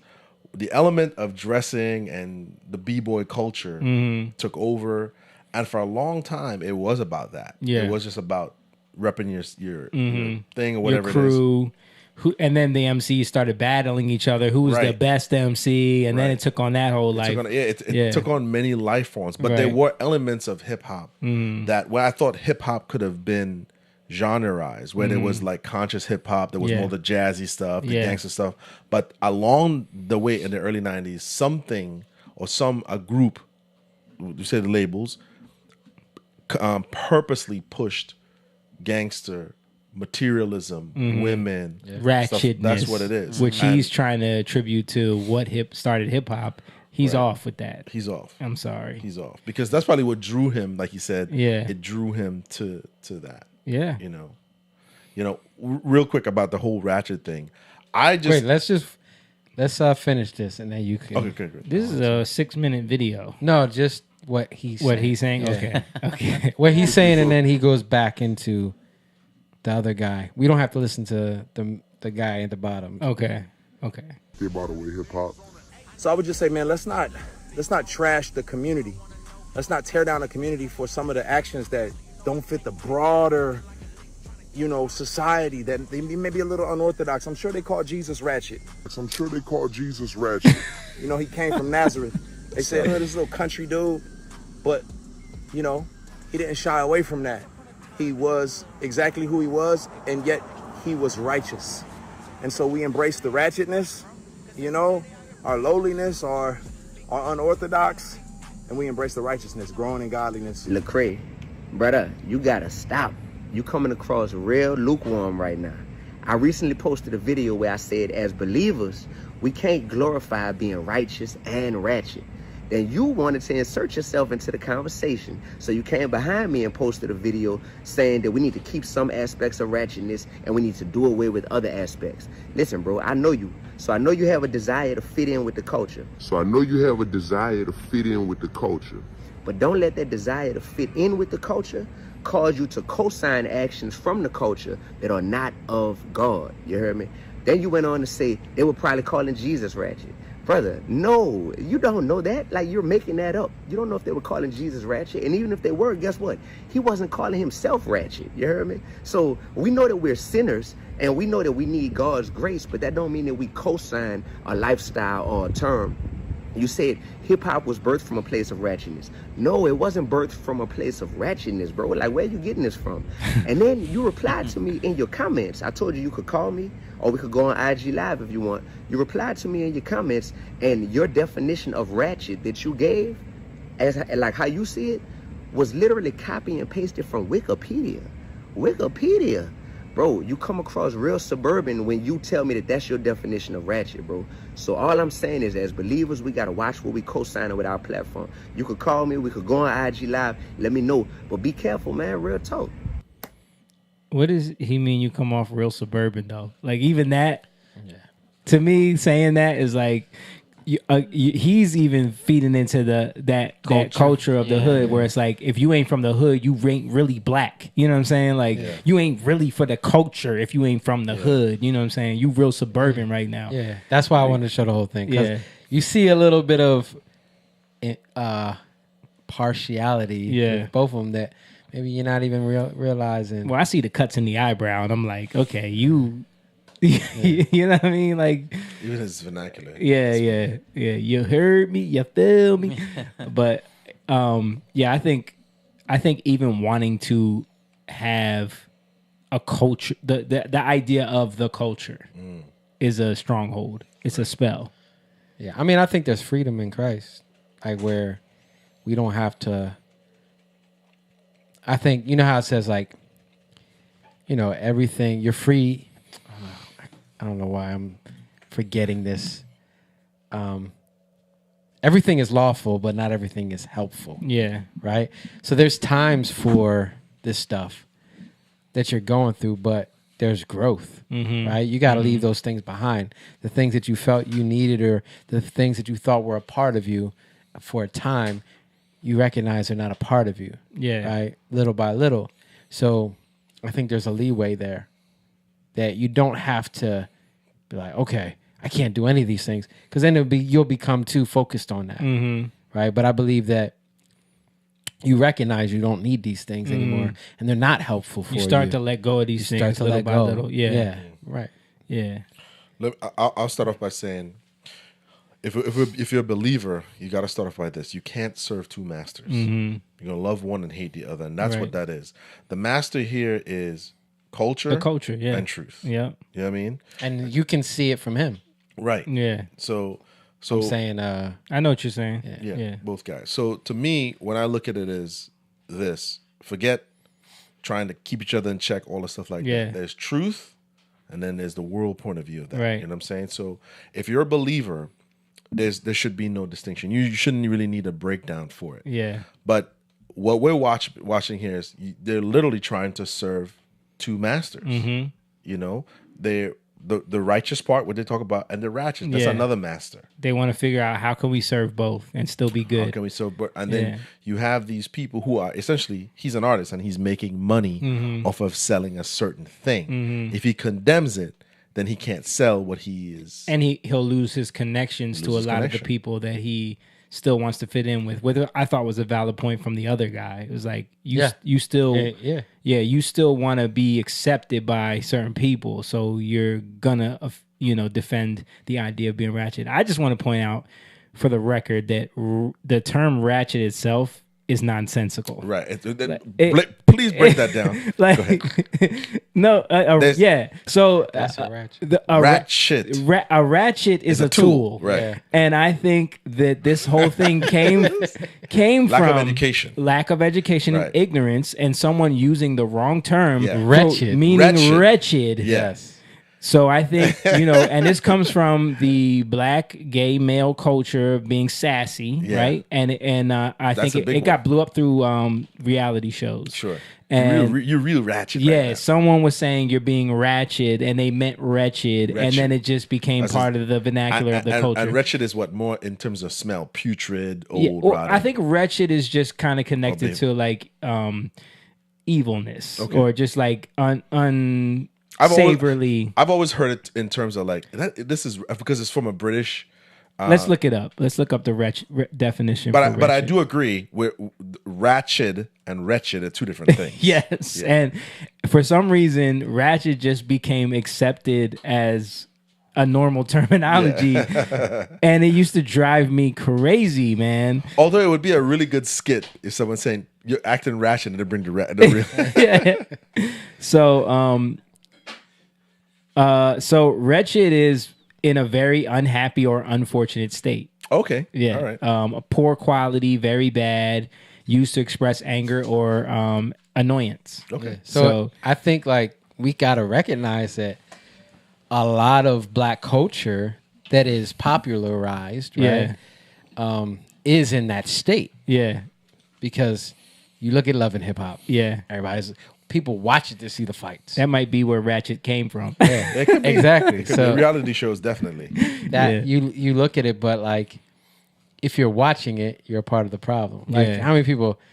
I think a lot of people. I've seen this for myself. Like I've seen people watch it and say, and have said, "Well, I'm not as bad as them." Yeah, right. Yeah, I've heard that too. Yeah. So it gives them a sense of like I'm watching a train wreck to say that my life is not that bad. Right. Yeah. And I it have gives limits. it gives you a sense of dignity, but it's fake. Right. Although it doesn't work for men. I'm watching this porn because I want to see how bad these people are. It never works. I'm watching it because I want to see how bad these people are. I'm not as bad as them. I would never do that. How come women don't let us devolve into these guilty pleasures? Right. You know? I would never do this. This is terrible. You see what they're doing here? Right. And they're filming it, baby. Look at this. This is ratchet behavior. This is ratchet behavior. I'm tuning in tomorrow. Yeah. So let's move on. You sent me this one from, I think this girl's on Daily Wire. I think so. It's an Instagram clip, so I got to refresh. Hopefully it doesn't. Okay. Day that made me stop in my tracks. We are living in the silent depression. This guy believes we are not just living in worse than the Great Depression, we're living in the silent depression. The average annual income in 1930 for an American individual was a little over $4,800. Sounds like nothing, but if you adjust that for inflation, a little over $4,800 a year in 1930 is equivalent to almost $85,000 annually for the average salary for one person. During right the now, Depression? the average annual salary is $56,000 a year. We currently are making less than the height of the Great Depression. In 1930, gas was on average 10 cents a gallon. That would be about $1.73. In case you haven't filled up your car lately, average cost of a gallon of gas is $3.55. To buy a new car in 1930 would have been about $860. It's worth about $15,000. The average cost of a new car today is $48,000. And of course, the most coveted aspect of the American dream, being able to buy a house in 1930 cost about $3,900, less than $70,000. I spend way too much time on Zillow, so maybe this isn't surprising to me, but the average price of a home in America today is $416,000. $100,000. How could we be living through worst cost of living and wages than 1930? And no politician, no media outlet, no one is talking about it. That's Bidenomics. It's about growing an economy by strengthening the middle class. Bidenomics. Oh man, It's Bidenomics. Oh my God, it's so like even that's hearing perspective for you right there, though. Yeah. That is perspective. That's why I wanted to show. Like that's crazy. Yeah, But you know what I've done though? I subscribe to a lot of groups. Mhm. Like I had like woodworking group, electricians, plumbers, even like towns. They'll post like a lot of these obscure facts that because if you just have your friends, you'll never learn anything. Yeah. They'll never post anything. You know what I mean? I'm over here at Beyonce's concert. Yeah, Great. yeah. You know what I mean? But I've subscribed to a lot of things that, like you said, like when you really look at it, it's like, wow, you could buy a house from Sears for $12,000. You know, and put it together. Yeah. You know, and something now, is wrong. And now, $400,000. $400,000. Even an older home, it's fetching so much price. And that doesn't even, was there property taxes in the 1930s? I'm sure there was. Probably nowhere near as inflated as it is now. Yeah. At least for sewage and maybe certain things. I was watching Let me this. see. Go I was ahead. watching this thing with Nigeria. Like it was a Nigeria, mostly Nigeria and Ghana, right? Mhm. And it was about the houses. So you can buy the houses over there for way cheaper, but they're way better. Yeah, I saw that. Yeah. They were they were showing that you're really not paying for the house, you're really paying for the land, even though it's kind of finagled in the way they do it. Wow.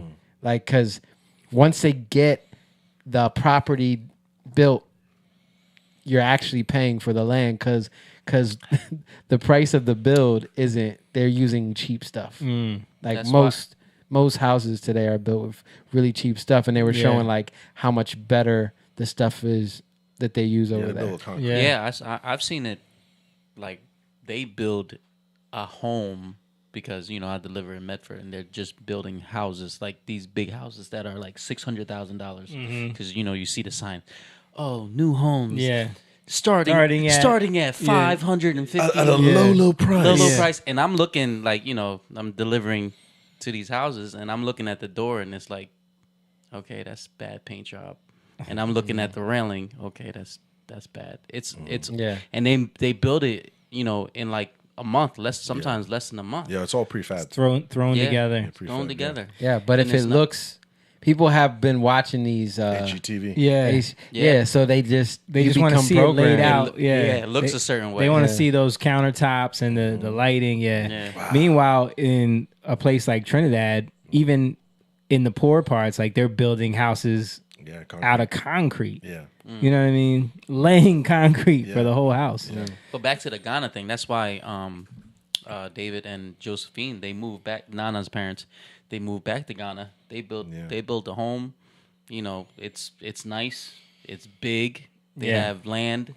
They have a driver. Better materials out there that they're using.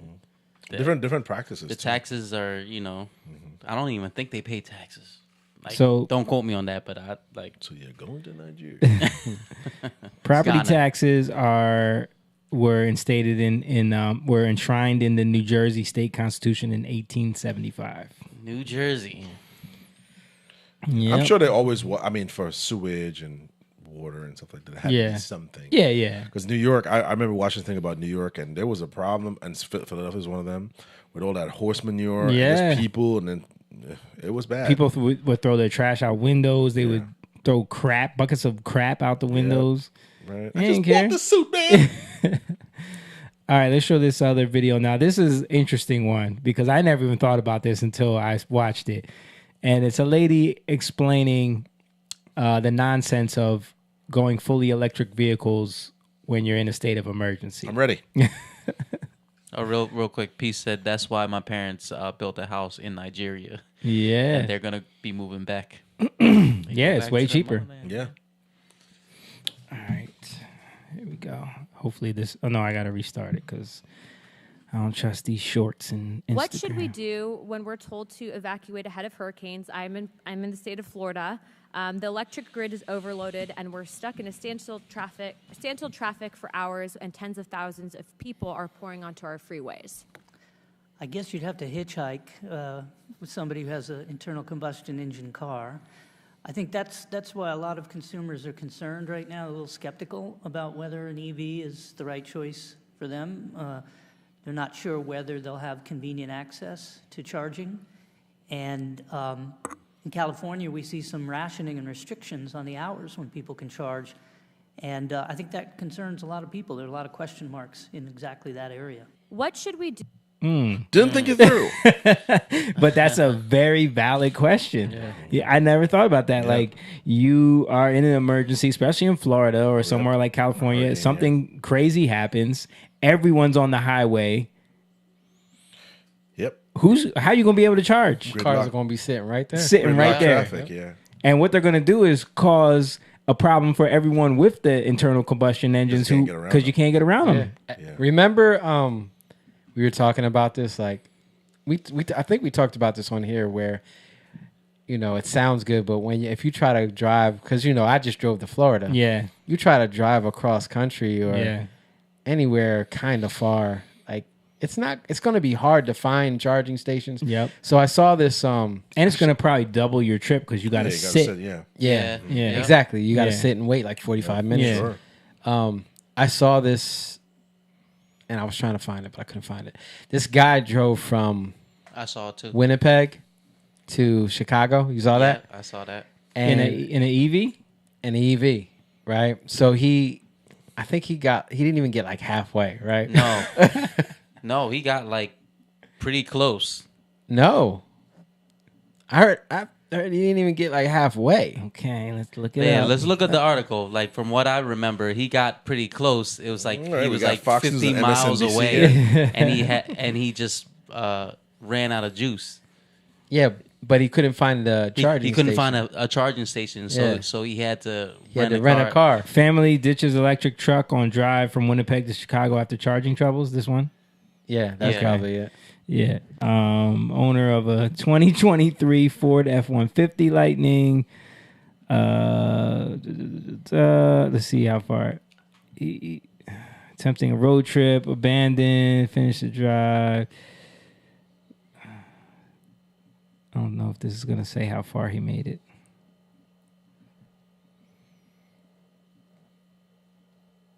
Charging trouble right there. He was about 350 kilometers south of Winnipeg. So he barely made it. Yeah. See? He barely even got anywhere. Yeah, he was about 350 kilometers. Yeah. Which, So he didn't. He probably went to a rural area where... that's like 200 miles, right? Yeah. Yeah. I mean, that's what we said before. Like, because, we traveled down south. You go down 85 going towards Atlanta... You see nothing but those pilots. You don't see any of, and then you can go like miles and miles and miles without any type of gas station. Yeah. So it's like. So I'm thinking like, this made me think about like California and what's Newsom. Yeah, California. Gavin Newsom. Yeah, Gavin Newsom. Yeah, Gavin Newsom. And he wants to implement. Didn't he say 5 years? Yeah, 2030. 2030.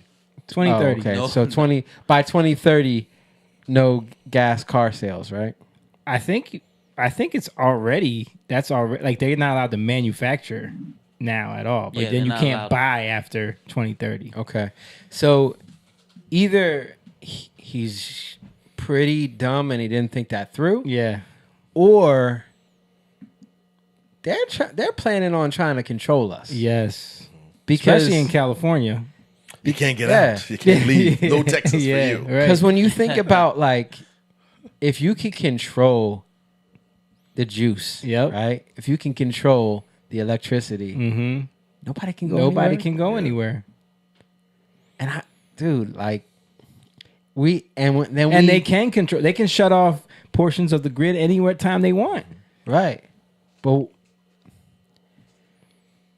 are so many people are we like just trying to be looking the outward appearance of virtue in this country. Yes, but also I think a lot of people are under the spell of, climate change. Well, that's my point. Yeah. And so they go out and get these cars in virtue, like this false virtue of I'm doing it. I'm becoming a part of the solution instead of the problem. Right. But then it's like, no, you were fed all this stuff, And also, don't you think like there's a reason why they keep trying to force gas prices higher?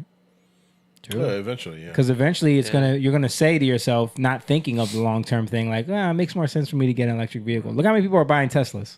Yep. Yeah. You know what I mean? Yeah. But it's just, it makes you, like, when you see that, and we talked about this, but like to see this stuff in action, dude, it makes no sense. Let me play this clip because this is right along the same lines. This is a dude from Australia breaking down how ridiculous the climate change thing is. Every single thing that happens today is climate change. Kids in schools are being brainwashed. Parents don't seem willing to strike back. Universities fill the heads of their students with global warming rubbish. This stuff is damaging, it's dangerous, and it's everywhere. We're in a cultural war. Climate change is the new religion. None of these people, not one, can define climate change other than to talk about carbon emissions. They're not carbon emissions at all. Carbon's a chemical element. It exists in things like diamonds and graphite. Carbon is in carbon dioxide, so they mean carbon dioxide emissions. And the burning of coal releases carbon dioxide. So, I might add, do the bushfires. So they must mean that carbon dioxide's a problem. And the world as we know it will end if we don't do something about it. Hang on. Carbon dioxide is 0.04% of the atmosphere. That is over the whole world. Human beings create only 3% of that 0.04% over the whole world. And Australia, human beings, manufacturers, cows breaking wind, bushfires, are responsible for 1.3% of the 3% of the 0.04%. Is anyone seriously suggesting that we should stand the economy on its head, force up energy prices, damage business, jeopardise employment, because 0.04% of the atmosphere is carbon dioxide, and coal produces carbon dioxide? If we genuinely want to fight for the future of our kids, we're going to have to fight against this intellectual rubbish. And it appears that only a few of us are prepared to step into the ring. It's funny. Climate change is kind of like the new age. Yeah. Like you said, it's a religion. Yeah, but I'm saying like it just is whatever you want it to be. Yeah. Right. Well, they keep. You remember, it was global cooling, then global warming, then we were acid rain, the ozone layer. Now it's climate change. It's been for a couple of decades now. They have to constantly change the verbiage because you can debunk so many things about it. Yeah. Well, part of it too is I think from this American culture is what we don't see. This is the American people, especially people who are just looking at it from the standpoint of the talking points of the politicians and celebrities, global warming, whatever. What we don't see is how this stuff is mined, how it's cultivated to make these lithium-ion batteries. Right. So we don't get to see massive unearthing of minerals. Yeah. We don't get to see children in mines working in the hands of these women, children, women who've just given birth. We don't get to see them in these mud, and a lot of times, a lot of them are crushed by earth, being moved around. I've seen videos of mothers and children digging for these minerals with babies on their backs. Babies on their backs. I've seen men being unearthed from falling rocks because people are willing to risk their lives. Wow. So we don't see this, and the news is never going to show this because they're tied into corporate entity and the money. So they're not going to show how are we going to fix this problem. Where are these minerals coming? They're not just laying around there. Hey, there's some cobalt just right make there. some more batteries, guys. Right. Yeah. So when you do the research, and I told you, Jamie, specifically about this. When I remember reading this article a long time ago in Popping the Kanks about the footprint of unearthing minerals versus oil. Yeah. And when you blow up a mountain, what happens? The sediment, all of the unearthing of metals that fall into the water that causes problem. Even just the soot that it damages the water for livestock, for people. We don't see those things. Then people don't factor in the fossil fuels that are needed to truck these things, Right. To use the big ass cranes, Yes. to use Yeah. like the amount of fossil fuels that it takes To do it. operate the machinery that it Right. takes to move these minerals. Right. It doesn't make any sense. And when those areas that are unearthed are done, they're left a desolate wasteland. Yeah. They're complete destruction, and they continue to flood, and because you've eroded a part of a mountain. There's no more trees. Roots and trees hold land together. Right. When it's unearthed and is damaged, it causes problems. It is so much more damage and erosion that happens, but we don't see that. Yeah. So this is all. It's a part of lack of education for us too. Right. And we're so one track mind here that it's like, well, we're just running too much air conditioners, and everyone's driving vehicles. We think only of America. Right. And we don't understand that even America's carbon emissions are like minuscule compared to the rest of the world, compared to China and India, for example, who are never going to stop. They're never going to buy into this climate change thing. So. And over here too, it's perception, right? Because what they'll do is they'll show like some redneck guy in like a F-250 with like 50-inch tires, right? And they'll show like a guy in his Tesla being responsible, right? But what they don't show you is this: the guy in the Tesla has a Range Rover, he has a beach house, he has a Bentley, his wife has a Cadillac Escalade. Yeah, he's just virtue signaling you with that. Right. And that guy who they showed as being irresponsible, blasting fumes, exhaust fume, he has one truck. Right. He has this one person truck. has like how many other things? Yeah, you don't see that. Right. So his perspective is where you're standing. Yeah, you know what I mean? Yep. Yeah, that is so true, man. But if you think about it, they're getting you to judge. Mhm. They're getting you to. They don't. The science is not settled, but they're getting you to think that the science is settled and to judge it as if it's settled. Right. They don't know really.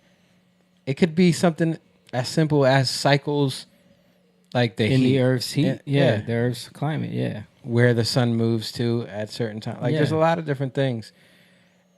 And not all scientists, well, there's a lot of scientists. Yeah. A whole lot of scientists. That the idea that don't believe in it. That 90-something% scientists agree, that's another wizardry with Oh my language. gosh, Like yes. the way they formulated that was based off of lies. Right. Wasn't it like a list of like veterinarians and all different type of people? No, I think that was for something that they did with COVID. But I think the climate change thing was like they surveyed all the scientists, asking them specifically if they think that humans affect carbon emissions as a whole, and everyone agreed. You know what I mean? Because that's a fact. You know what I mean? But they didn't agree that it meant that we have 10 years left. You know what I mean? Like the whole narrative of climate change. They didn't agree on that. Yeah, they get them to say it, but not the percentage. Because they asked them a totally different question. Right. And then they use that to say, well, 98.9% of scientists agree that climate change is being affected by humans. Yeah. What was the algorithm thing? Like we had, what was the he year? said by the ice caps would be melted by 2012. It kind of reminds me because it's always something new. Like it's, when this doesn't happen, it's like it kind of reminds me of the Jehovah's Witness. 144,000. Here's a song. Right. You know that you're ascended to heaven or whatever. Like you're gonna be in paradise forever. But when that 144,000 runs out, it's something else. There were churches. Well, you had the 7-day Adventists too. Yeah. Right? Yeah. They had their whole thing where they thought God was gonna come back. And then You always have these 1980s codes that say that, like, this day God's going to come or the world's going to end, and then they make up some reason. Hey, QAnon people do it. March 15th, Trump's going to be reinstated. But again, you're making judgments where you don't have to. Yeah. Right. Like, you don't have to. Just You're overstepping. You're overstepping. Right. Give it to God. Yeah. Yeah. Let God work it out. But trust him in it. If you have fear, give it to him. If you're afraid about this thing, give it to him. Let him work it out. But to me, though, real quick, though, Yeah. how come it's not the same energy towards China? Well, because they know China won't listen. And how else are you going to buy Jordans? Man? Right. Nobody's going to make Jordans and Right. iPhones, man. Right. It's not the same energy, man. Bro, they know that China is a lost cause. So is India. They don't never talk about China because China got their own thing with their own people. Yeah. Their own control. Right. But they're trying to implement that. They're trying to implement this type of control In the West, especially in yeah. the Western civilization. So I want to show one more thing before we wrap up. I thought this was funny to go along with just the culture war aspect of things. Pull this up, Mom, please. So this is from Health Wellness.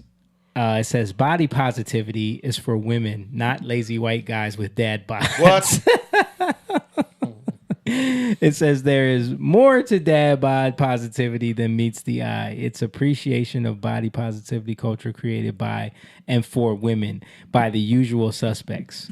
We are sorry, but we can no longer allow comments. While 85% of you are wonderful people, other 25% are far too frequently brigades and troll farms, meaning that they got bashed in the comments for this, and they had to turn off the comments. But basically, what they're saying is only women are allowed to be fat and praised for being fat. Men are not allowed to be. This is a real thing, bro. This is from Health and Wellness. No, yes, you're lying. No, this is a real article. Jamie, Body what? positivity is for women, not lazy white guys with dad bods. So I think poor white guys. White guys get blamed for everything. So all the women should be like Lizzo. Yeah, that's exactly what this is getting at. Like, it's like if you took something from Babylon B. Yeah, right. No, dude, I saw this. Sure And it's not Babylon? No, it's not. It's not. I'm telling you. I was like, I couldn't believe it. I'm like, wait a minute. So body positivity is only for women. Because this was one of the things that we used to argue against this. Like, how come we never see no plus size male models? Yeah. How come we never see plus size men being talked about as beautiful? You know what I mean? Like, you never hear. They're always bashed. Yeah, we talked. Right. Yeah, we talk about that all the time. That's also tied into. I mean, this is not just witchcraft of the mind. It's also to the manipulation of people with their finances. Because there's a saying. It says, "When you lie, women buy," and women own about 80% of the debt. So think about it, right? Like the incentive to buy these kind of things, they're going to market towards women. Yeah. Most guys, they don't really consume But that's the thing. Men don't care like women care. They don't, unless they're more feminized. But and they more don't emotional. want. They don't want men being able to attach themselves to the movement. Well, that's what they don't. I don't think that's part of it, but I think it's also this because people have been making all these videos. Yeah. People always do it. Like all these. Yeah, I think it's more the mockery. Yeah, that they don't want you to mock it. Because they know it's ridiculous. Yeah. Because I've seen so many videos. Trans. Now, what do we do about that? The trans fat. If they're a trans woman who's fat, does that equal? It's a quandary, man. It's like that. It's like the remember the one who was on the whatever podcast that I posted a reel about. Oh, It yeah. was like- Jabba the Hutt. Yeah. Jabba.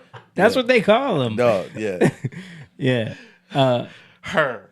Listen, the amount of trolling It's videos I see ma'am. from guys doing it, I think that's what I think part of it is what you're saying. They're trying to get ahead of the trolling. Yeah, but the trolling is because people are making so much videos. Yeah. You know what I mean? Yeah. So they need to, and they can't make it about all men. So they had to say lazy And white it's, men. and it's mostly white guys making fun of it. Yeah.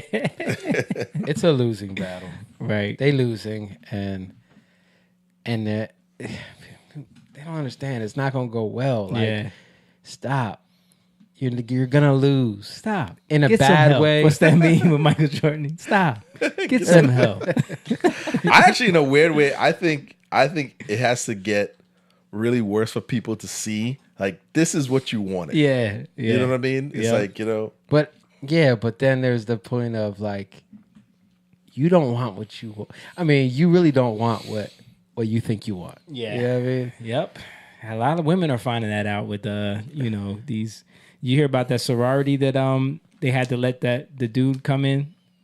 Oh, I did hear about that. They forced the girls to do it. Yeah, and they're suing the campus now because like apparently he was in there like getting erect in front of them and like watching them change and stuff. Oh my Yeah. goodness. But then a judge ruled that you can- there's nothing in the policy that defines what a woman is, so they have to accept him now. Yeah.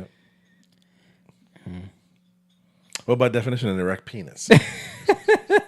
No, in the language in the court document says, but this is hilarious because the language in the court document says that she was sitting covering her penis. She was sitting covering her penis with her hands to stop from showing her erection. Sorry, girls.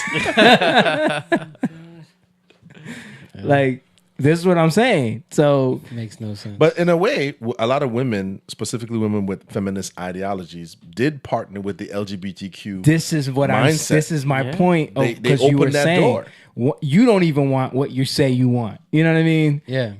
But again, like the problem is you're gonna lose because you're gonna get people because they don't even understand. Like we've been talking about this the whole time, right? About how America is like built off of caring for other, right? Mhm. And the projection.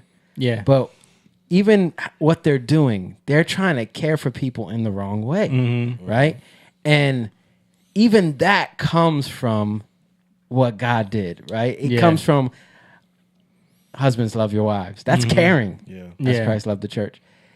But when you do it your own way, bro, you're gonna come up. Men are gonna rise up that are pissed off.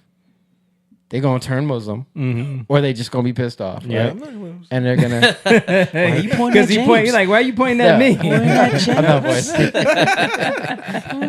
He's like right over there. Look at him. They're gonna turn Trinidadian guy. He's even getting fat. Like, But and it's gonna change the whole landscape. Yeah. Or we have to speak the truth in love. We have to raise up. We got to say these things, and sometimes it doesn't feel good for people. Right. But it's a lot of it's a lack of men assuming their role. Yeah. Right.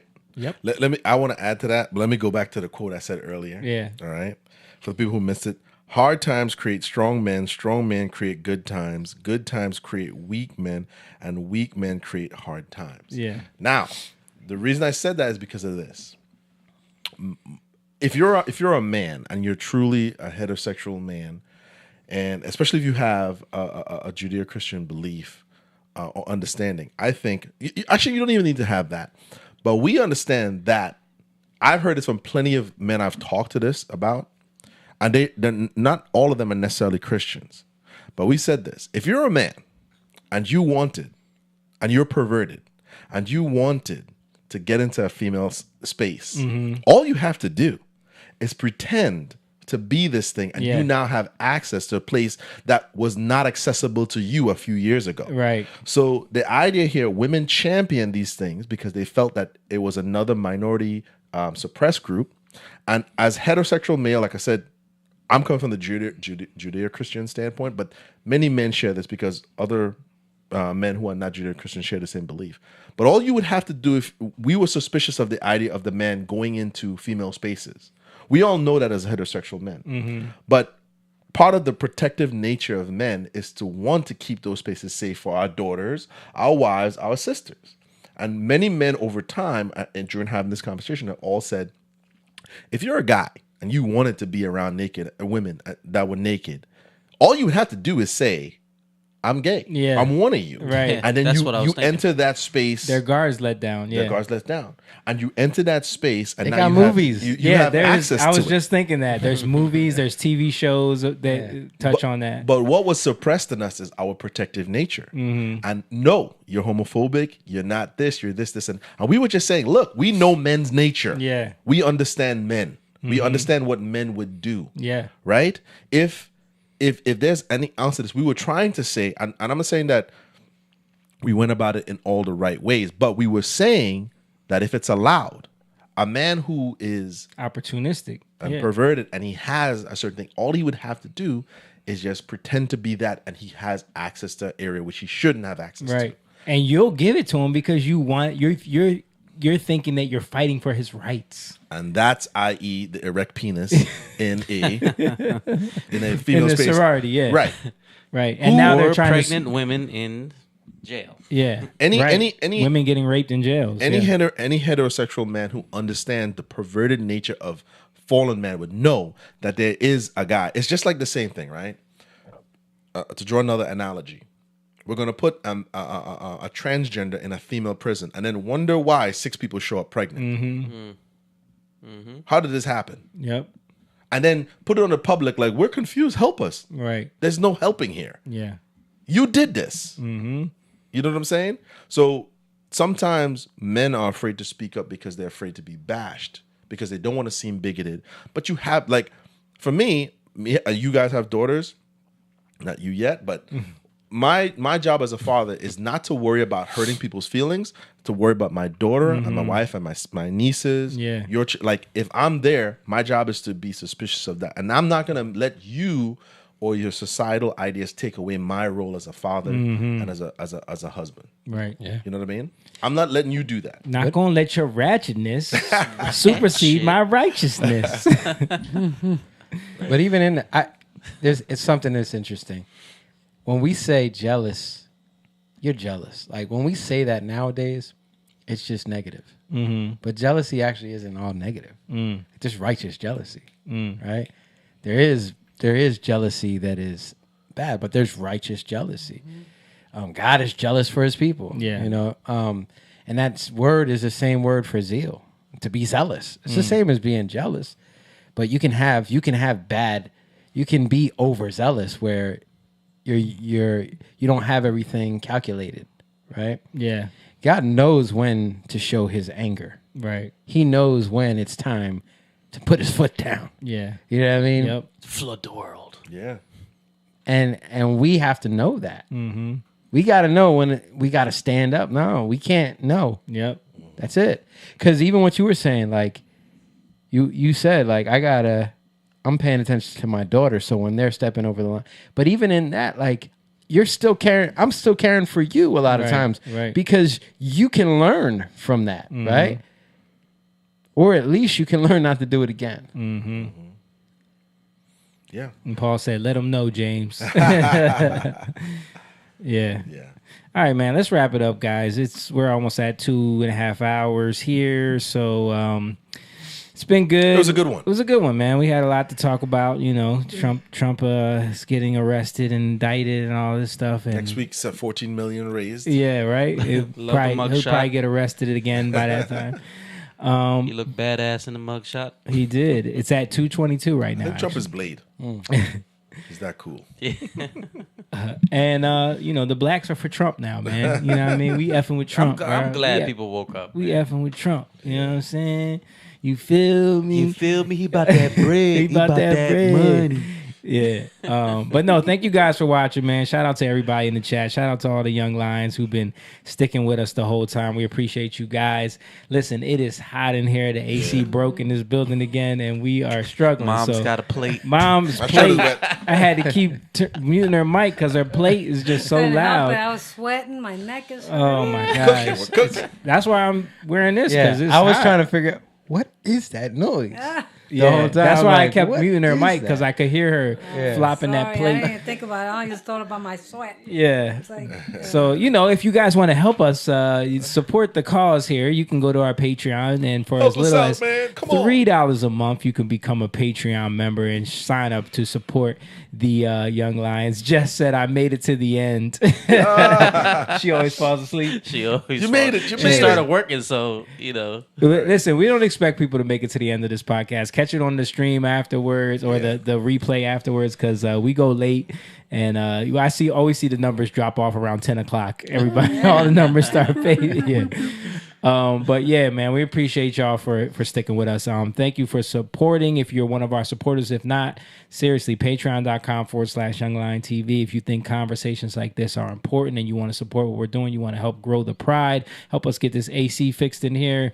For as little as $3 a month, you can become a young lion. And also, if you want to just donate to the cause, we have a Cash App. It's $youngliontv on Cash App. And we have the merch. If you want to get the merch, the merch really doesn't help us financially. I'm going to be real with you. But just rep us. We priced it so low. It's just for people that want to rep the Young Lions and want to show that they're a part of the pride. And we appreciate those that support in that way as well. Also, we got a show coming up with Jatan September 15th at Lidditz Shirt Factory in Lidditz, Pennsylvania. That's going to be a good show. So if you want to get your tickets for that, we have links and stuff like that available on all of our social media. You can get a ticket to that show. We got a song coming out called Grateful on that same day, September 15th. You're going to want to hear that one. Yeah, James is a fan of that one. So it's coming out September 15th, and we're planning on getting some nice footage for that when we go to South Africa later this month. So yeah, we're excited about that one. And other than that, I think that's it. Huh? Oh yeah, men's retreat. Yeah, gotta remember that. So what's the date on that again? You guys remember? October 27th. Dude, I'm the worst. So sorry, peace. But as last we checked, there was only 10 spots left for the men's retreat that we're doing, and it's we believe October 27th. And it's going to be a great time. We're going to all go to a camp. We're going to do some bonfires. We're going to do some games, some sports. We're going to cook some food, barbecue. We're going to talk about life, talk about God. And, just October 27th and 28th. Thank you, Peace. Thank you, Peace. October 27th. I knew Yeah. You got it. You in there. You in there. October 27th and 28th. It's a lot going on. This is a crazy month for us. Peace, forgive us. October 27th and 28th, we will be doing the men's retreat along with the gathering place in Philadelphia, ran by our sister Peace Ike, who is in the chat right now.